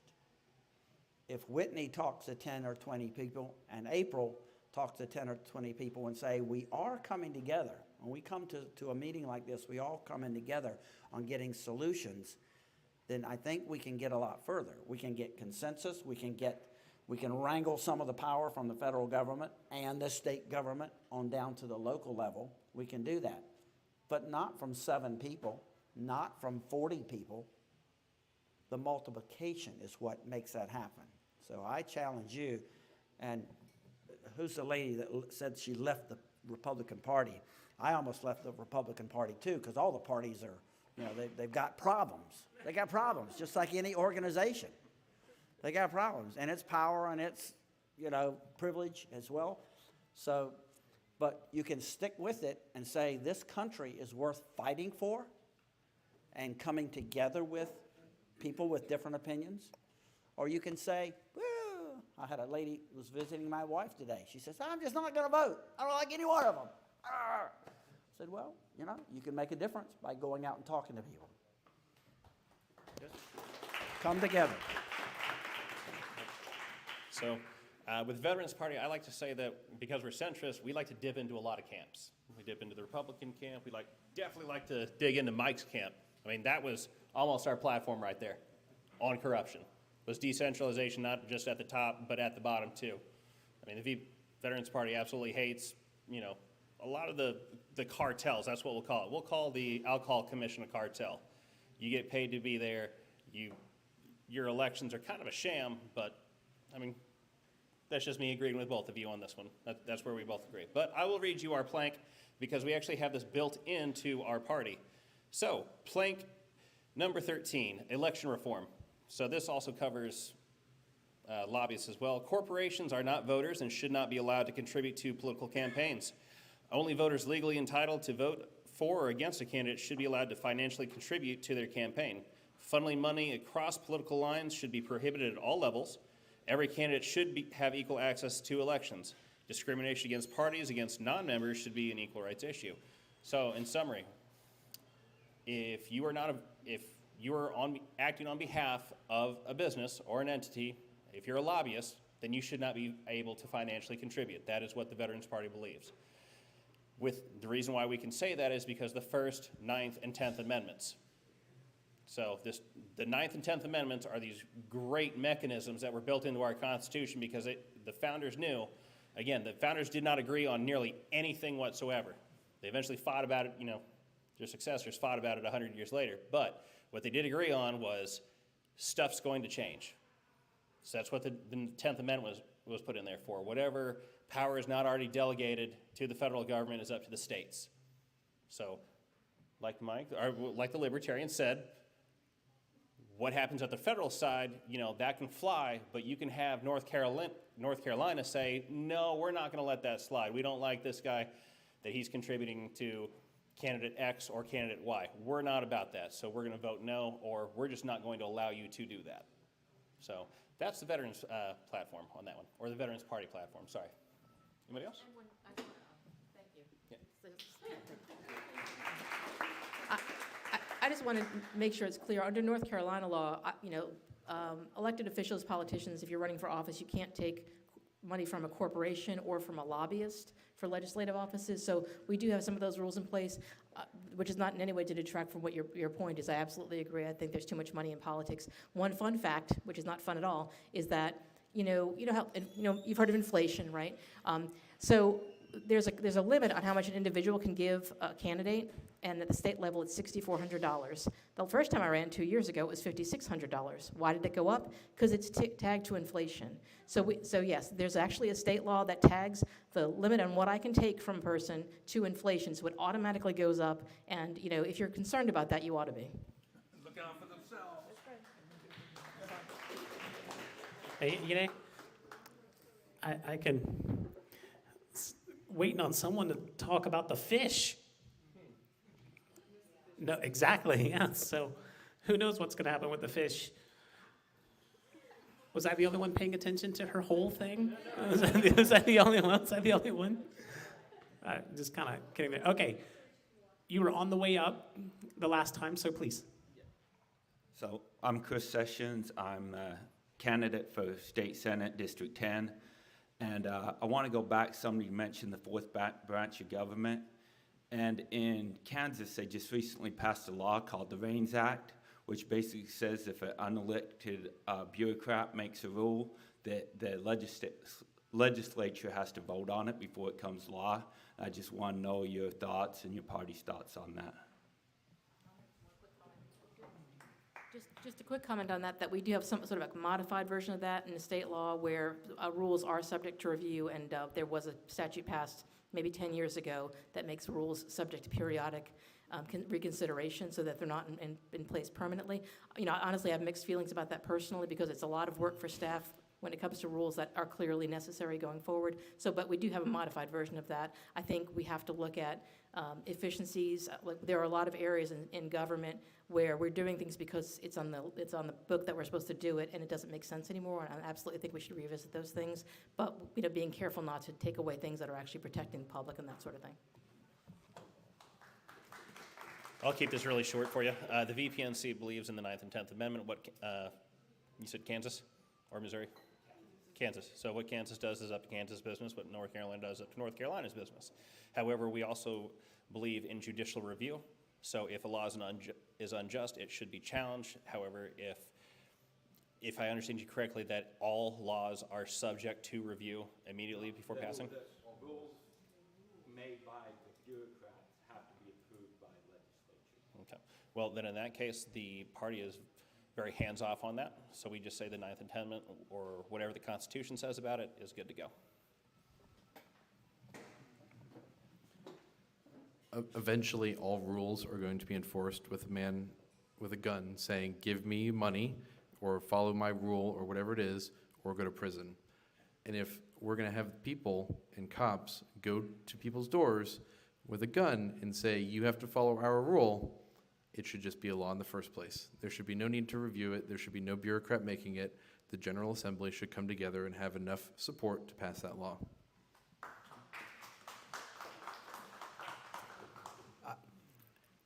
I would just say, at least at the state level, right? I would love to see anything for transparency, but I do think it needs to be the legislatures making the laws. But largely, I think we really need to get out of the business of trying to regulate everything. I understand why we do, but it ultimately comes back to central planning. And for everything we try to regulate, it might fix something, but you show me an example where it doesn't damage something else. I'd be pretty shocked if we can actually find something there. And I think the solution, as crazy as it is actually to trust the people of North Carolina. Put the guardrails around, but stop regulating things. I mean, we're sitting here in a bar. Why is it that the only entity that can sell alcohol in our state is the state? Is that the appropriate regulation? That, say you're a whiskey aficionado and you want to go collect rare whiskeys and sell them. That's illegal. That's illegal in our state. We have a monopoly on the sale of alcohol. Why is the government in the business of being a retail store? They've got retail stores all across this state. I think we need to get the government out of regulation, especially at the federal level and even the state level. You know, if towns want to make some regulations that their population is okay with, great. But, you know, trying to fix these things centrally, I go back to my opening statement. You know, the government's causing more problems than they're solving with all of these. And maybe they should just trust us and our communities to solve this at the local level. And if I don't like what you guys are doing here in Raleigh, guess what? I don't live here. Is it really any of my business? You know, if you elect me for governor, I guess maybe it will be for a few years. But, you know, I'm very much a believer in trusting the people of North Carolina. It's us who made this state great. It's us who made this country great.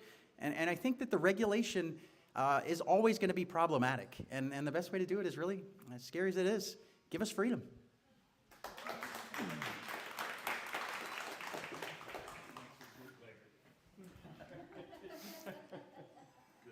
The idea of having everything be a law, I mean, we would never get anything done. The legislatures, the Congress, whoever, passes a law because that law is deemed to be good for something. Okay, let's say environmental protection, since I believe that a lot of the response to this is simply pushback against the idea the environment should be protected. And they say, well, we've passed this law, now how are you going to implement it? And they go to people that are supposed to be experts and have some knowledge in this area, and they say, here, this law charges you to make a set of rules to solve this particular problem. Do they always make the right rules? No, they don't. But you will never get an elected body to put into their law every little rule that experts come up with in an attempt to solve a problem. Rules should be reviewed, but the idea that every rule is automatically bad simply because it's a rule ignores the intent of the law in the first place. Why would I pass a law saying that I must keep the rivers and the streams of the United States clean, and then I refuse to make a rule about the amount of fecal coliform bacteria that's in it, or I refuse to make a rule about PFAS that are in it? This pushback against regulatory, overbearing regulatory tyranny has largely been, in my opinion, manufactured. I think that a lot of the rules that are made should be reviewed periodically all the time, but the idea that a rule is bad because it's a rule pursuant to a law is not correct. Yeah, agree. Yeah, I just want to add to that because I think it's an important point, and I also want to bring it back to what we were just talking about lobbyists. There are 170 members of the General Assembly. We are paid, you ready? $13,900 a year, right? The idea that we're going to regulate at the level and the detail is just not realistic. And so if you want lobbyists controlling all the rules too, you know, that's really that's the avenue there, because there's no way for one person, one legislator to have a meaningful understanding of everything that comes across when you start adding regulatory overlay on top of it. So I just want you to understand that context for I forgot your name. What Wayne was saying. So, but to be clear, to answer your original question, we actually do have that sort of regulatory, they call it regulatory reform in North Carolina. The rules are reviewed periodically. So that is a process that happens now. Thank you. Do you guys need a beer? Or a beverage, a water, anything at all? You've been hostage this whole time. Do you have a helper in the audience in case you need something? Anybody? Okay, there. Okay, all right. Okay, okay. All right. Okay. I think yes. Let me make sure there's anyone who has not asked a question yet that would like to ask a question. Yes. So can I get anyone something to drink? Seriously, anybody? Water? Anything? I'll get one here, sir. Some. Sure. Go ahead. So, we've heard a lot today about domestic issues and our ability to come together and to have these conversations with each other. And this is a value that we can all agree on. Being able to come together and have our discussions regarding policy. And this is something that people across the world will resonate with them. And so what I've not heard a lot from you all today is being able to express support for those who share these values when they are under attack from the essentially authoritarian far left and far right. And when America is under attack, our values from these authoritarian classes. And so what I'd like to hear first and foremost is discussion on how we can better hold these discussions regarding foreign policies. In the legislature? In our legislature, and how people can not get so polarized and getting themselves totally invested into foreign narratives regarding things, regarding their problems, and looking at it objectively, and how they can essentially, how we can help without just going, oh, this one side is objective evil, this other side is the saint. Just looking at facts and how we can hold ourselves accountable, essentially, so that we are not supporting chaos abroad.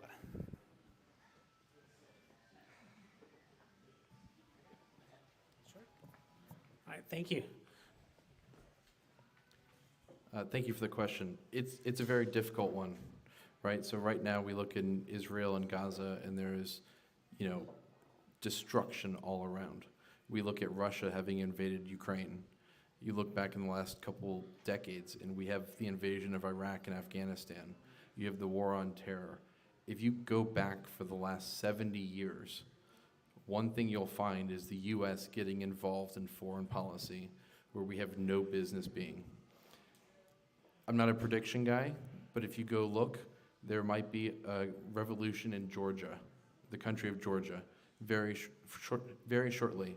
And that's because the U.S. government is funding NGOs, and those NGOs are fighting a transparency bill because it would show that the U.S. is funding institutions in Georgia to overthrow their government.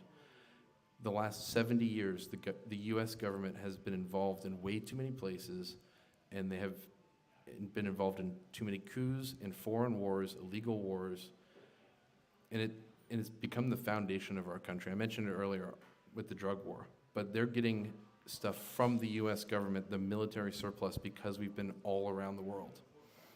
And so your question was maybe how do we come and talk about those issues, and how do we have discussions about those issues? There were treaties in Ukraine and Russia, Minsk I and Minsk II. They were made 10 years ago, but the French government just came out and said, well, we didn't actually mean those treaties. We didn't actually mean to do that. We were just buying time so that we could arm Ukraine. We have to be able to look at that and say, that is not how you do foreign policy. You don't have to be pro-Russia to realize that the U.S. was lying and did a coup in Ukraine and then continued to march NATO east. That's not a pro-Russian talking point, that's a reality. So maybe it's not the best answer to your question of how do we talk to this, but we have to realize that the US government has been involved in every sphere of the world, involved in underhanded deals and influence peddling and corruption in every state in the world. And we just have to realize that from that point of view. And then we have to realize that as individuals, that we are not responsible for the actions of our government necessarily. And so just because one person thinks one thing or the other person thinks another thing, we have to realize that we can have these discussions as individuals and not the states who are actually taking the action. Thanks, Ryan. So this is a weird one to take as a gubernatorial candidate, but I will tie it back to something relevant to North Carolina.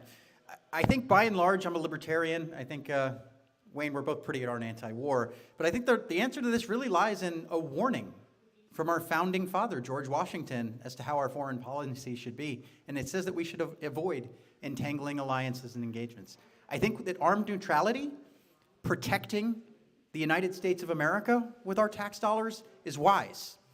I think 800 plus military bases spread all across the world that we're constantly having to fund is one, not in line with the spirit of the founder, George Washington, the only president who was nonpartisan and didn't want to, and willingly gave up power. But when I think through what we could do here in North Carolina, as long as the federal government has the ability to direct our troops without really the consent of the troops, their families, the states, they're going to, because it's in their financial interests to do so, to move these global forces. And I think that this is one thing that we've seen actually happening at the legislature in states across the country, and I would love to see it in North Carolina, and it's largely been libertarians pushing it, and it's the Defend the Guard initiative.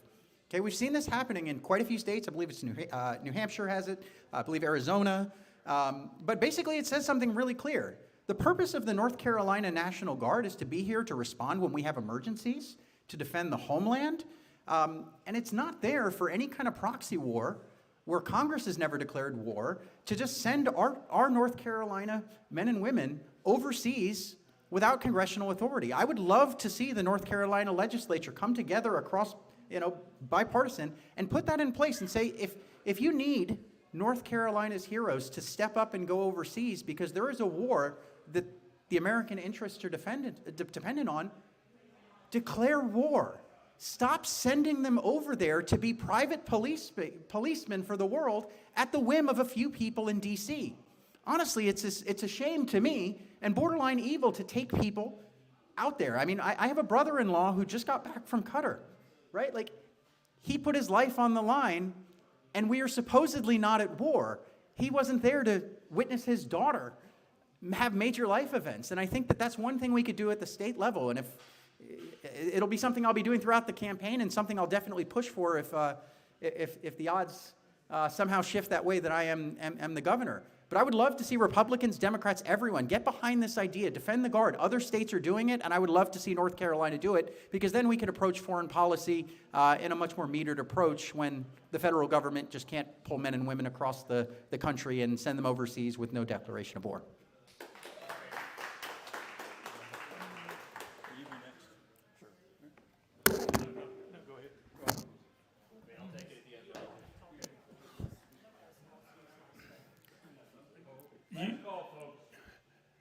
As Ryan said,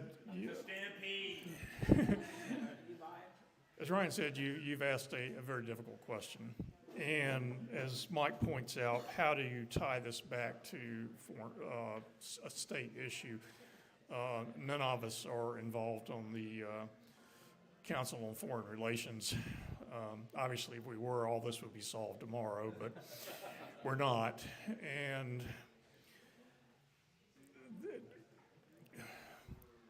Ryan's point about the U.S. and our activity on the world stage is very true.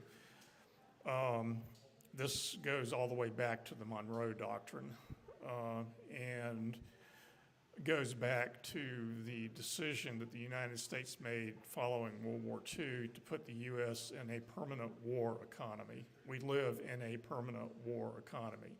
That's why we have 800 military bases. and half our discretionary budget goes to the military. And our foreign policy is made not on what's right or what's wrong, but on what the George Kennan defined as the narrow interest of the United States. And those interests have usually turned out to be narrow in a very economic sense. So these problems are difficult to solve, but what you can do at least is familiarize yourself with the history of the different places that are involved, understand the circumstances that led to these decisions, and why we are involved in them. That's the best advice I can offer you until I get named National Security Advisor.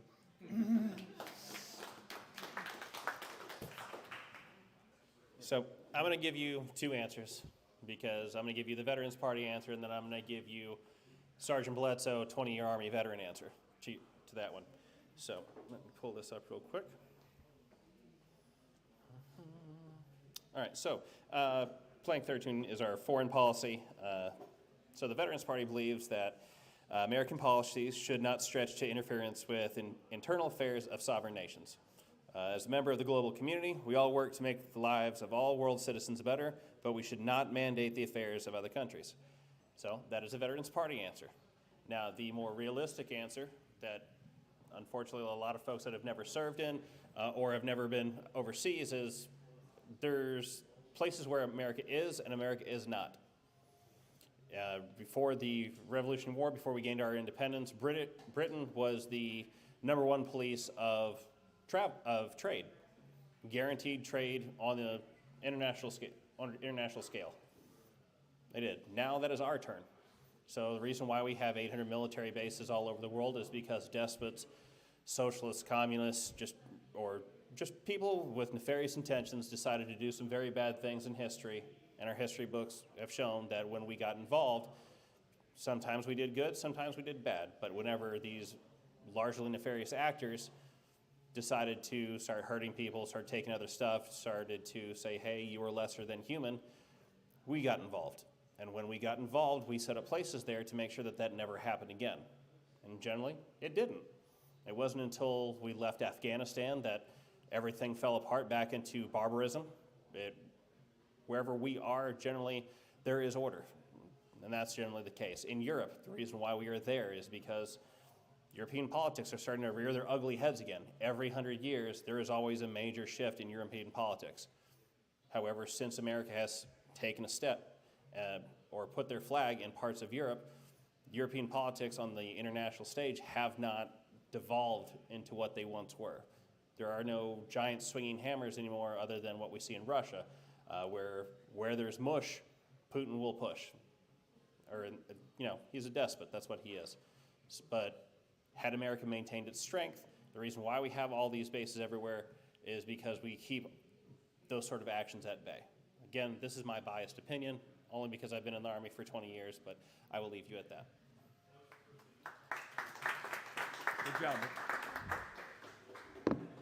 So I'm going to talk to the issue about people getting along with Congress and stuff like that. And that's why we were founded. So if you want to be a candidate for us, you have to fill out an application, be vetted by nationals if you're a national candidate, or we'll get you here on the stage for a state candidate. Then you have to sign a pledge of grace and tolerance. There's none of this hate stuff and this pointing at the other side, and the politics that we're sold today is, hey, we may not be perfect, but they're awful, and that's what we get. We get that from both sides, and it's failing right now. It's failing business. So that's what the Forward Party is all about. We just signed up a great candidate. She's running for the House, as a matter of fact, in District 9. And so here's this gal. She goes into the Army, becomes a Ranger, then gets in Delta Force. And she goes to the front lines, and she's fighting with Kurdish women when they were fighting ISIS over there. And so she looked this up. Well, after that, she goes and she gets an MBA from Harvard and an MBA from the Kennedy School at Harvard. So, and she looked this up, wants to be affiliated with us, and again, we were sitting there, and she said, not everybody knows this is what the answer is, but they will. have to keep working at it. So anyway, that's my spiel there. It's a good pledge too. I personally signed it myself. Huh? So it's a good pledge too. I personally signed it myself. That's right, James is adhering to it. I just wanted to add that the Kennedy platform also includes stopping the forever wars. You know, he mentions that we've been doing the subversive activities across the world for at least 60 years, maybe more. He says, is it working? It hasn't been working. So why do we continue it? Okay, so yeah, it was a good experiment, but let's realize it's a failure. Let's move on. So please consider Kennedy24.com.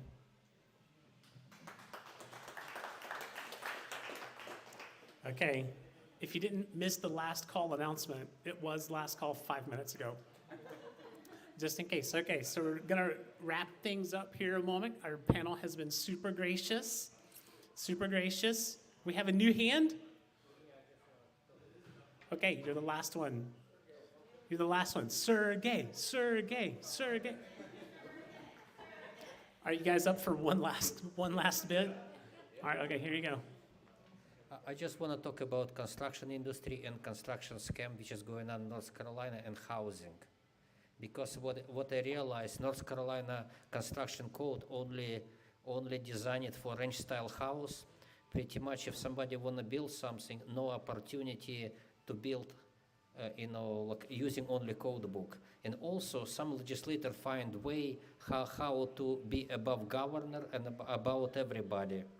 Like in North Carolina, we have a governor-appointed people who are supposed to manage industries, farming industry, construction industry, fishing industry, and so on. And somehow, some legislator who are not even expert in industry try to make rules and regulation and own benefits. It's supposed to be stopped. We need like reforms and protect the houses, actually use better material. If you pay for something, it's supposed to worth it. Right now, it's terrible. If somebody have plans about housing, how to improving, how to do something about, and also I just want to ask you, like if you want to run for governor, do you have a team governor-appointed people? It's they running industry, not lobbyists, because they specialize on certain industry. And they supposed to running, not like a lobbyist, not some legislator who not even expert in industry, but they running anyway, and they ruin whole deal. Somebody?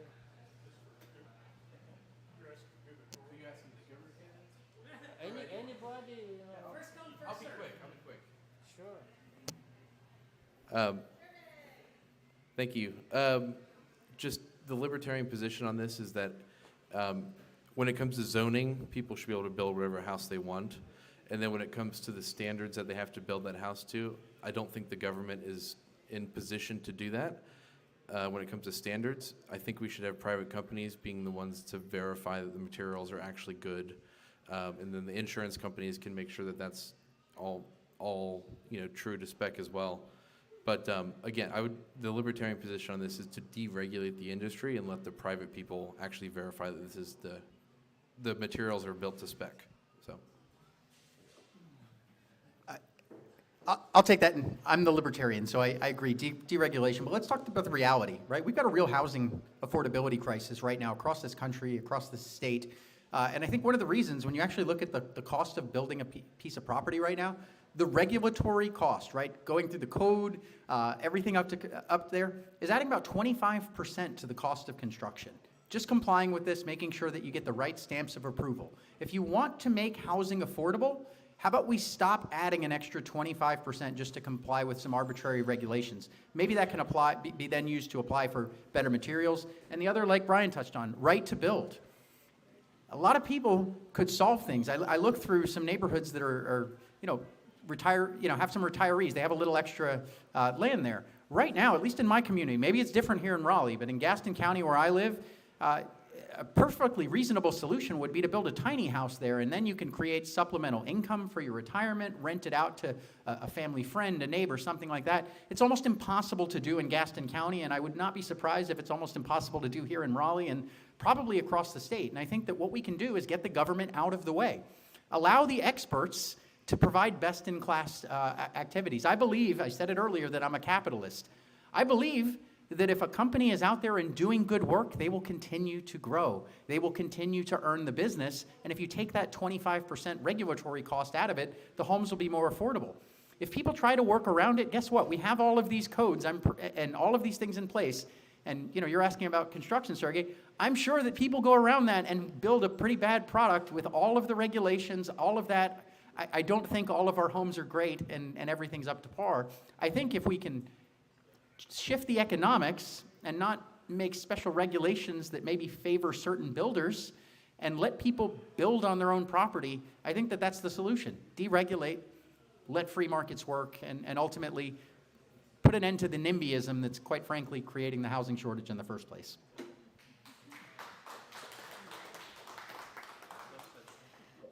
I disagree, and I think there are a couple things about there. We absolutely have a housing affordability crisis. There's no question about that. I don't think that doing away with all regulation and all building code is the answer, because I am also a capitalist, but capitalism has also required that we have consumer protections in place, right? Because there's such a thing as corporate greed, there's such a thing as cutting corners, and this may seem like a non sequitur, but right now, we have an opioid crisis, and one of the things we're hearing about is dealers, right? This is black market, unregulated.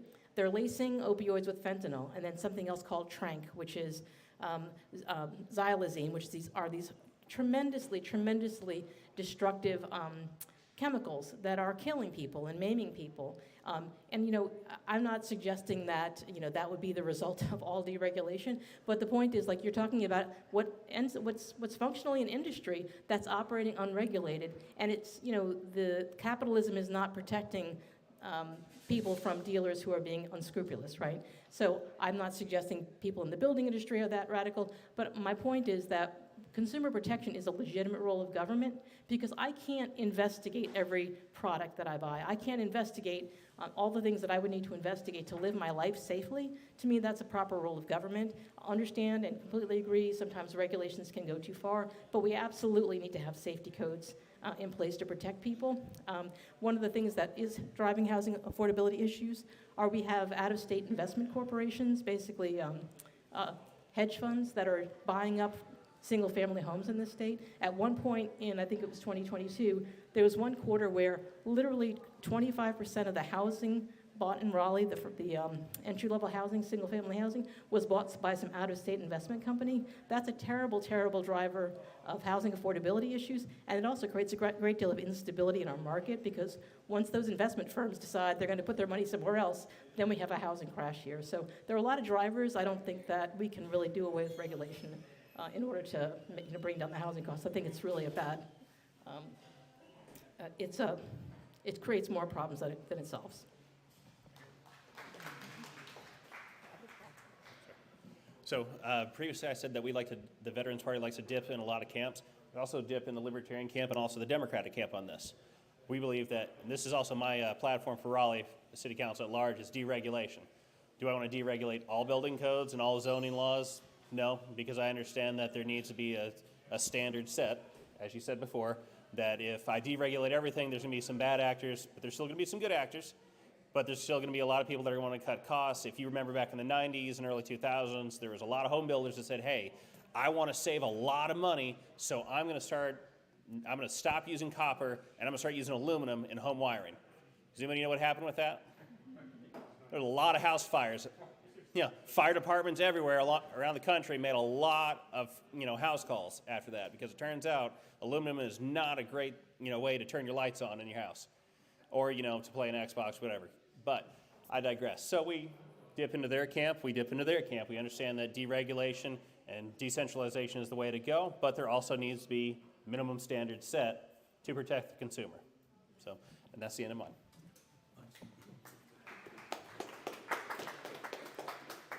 I think Mike and I are going to dip on the opposite sides of this. Correct me if I'm wrong, but if I'm not mistaken, most of the building codes in the United States, and I know the National Electrical Code is driven by the insurance industry.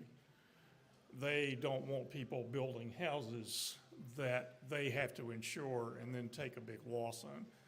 right now in North Carolina, in fact, there was a piece in the NNO about it the other day.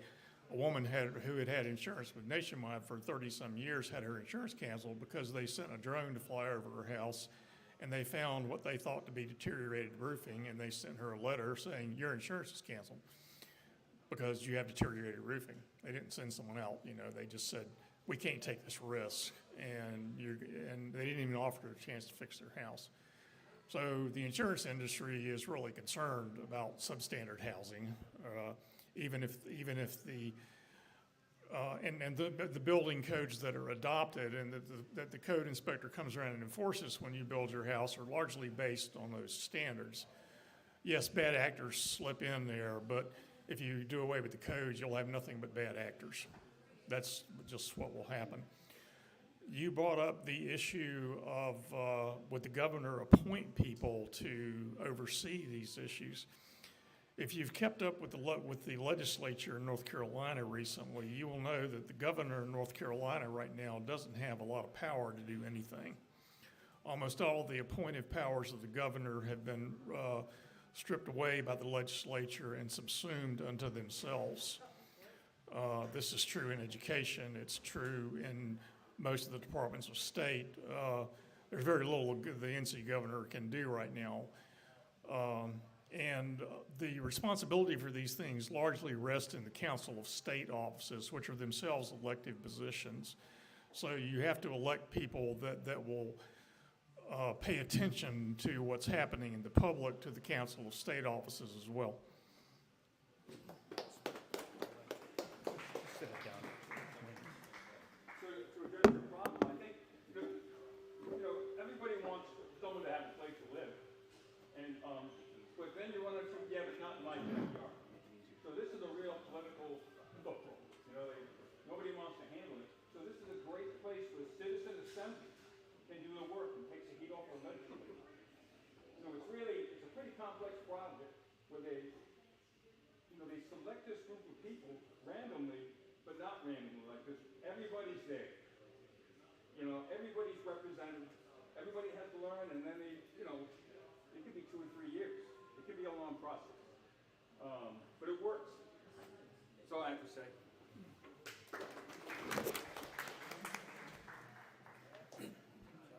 Thank you. I know, right? It's time. It's time. It's time. It's been a great night. It has been mentioned that for anyone who would like to continue conversing on a more intimate, cerebral level, there may be an after party at a little place called Saints and Scholars right down the road. So if anyone would like to go and join us and continue the conversation, but we are going to let our panel off the hook. We are going to do that. And I'm just going to say that it's really wonderful. This is something that I wanted to take a chance on and had to do the homework and find all of the individual people to invite. I'm a nobody, but I'm willing to do the work. And I think that that's one thing that everyone on this panel agrees with, that if we're willing to do the work, then even one little voice can sometimes put something together like this and get to share it with others, and it's absolutely fantastic. So I want to say thank you again to each of you, every single one of you. It really means a lot.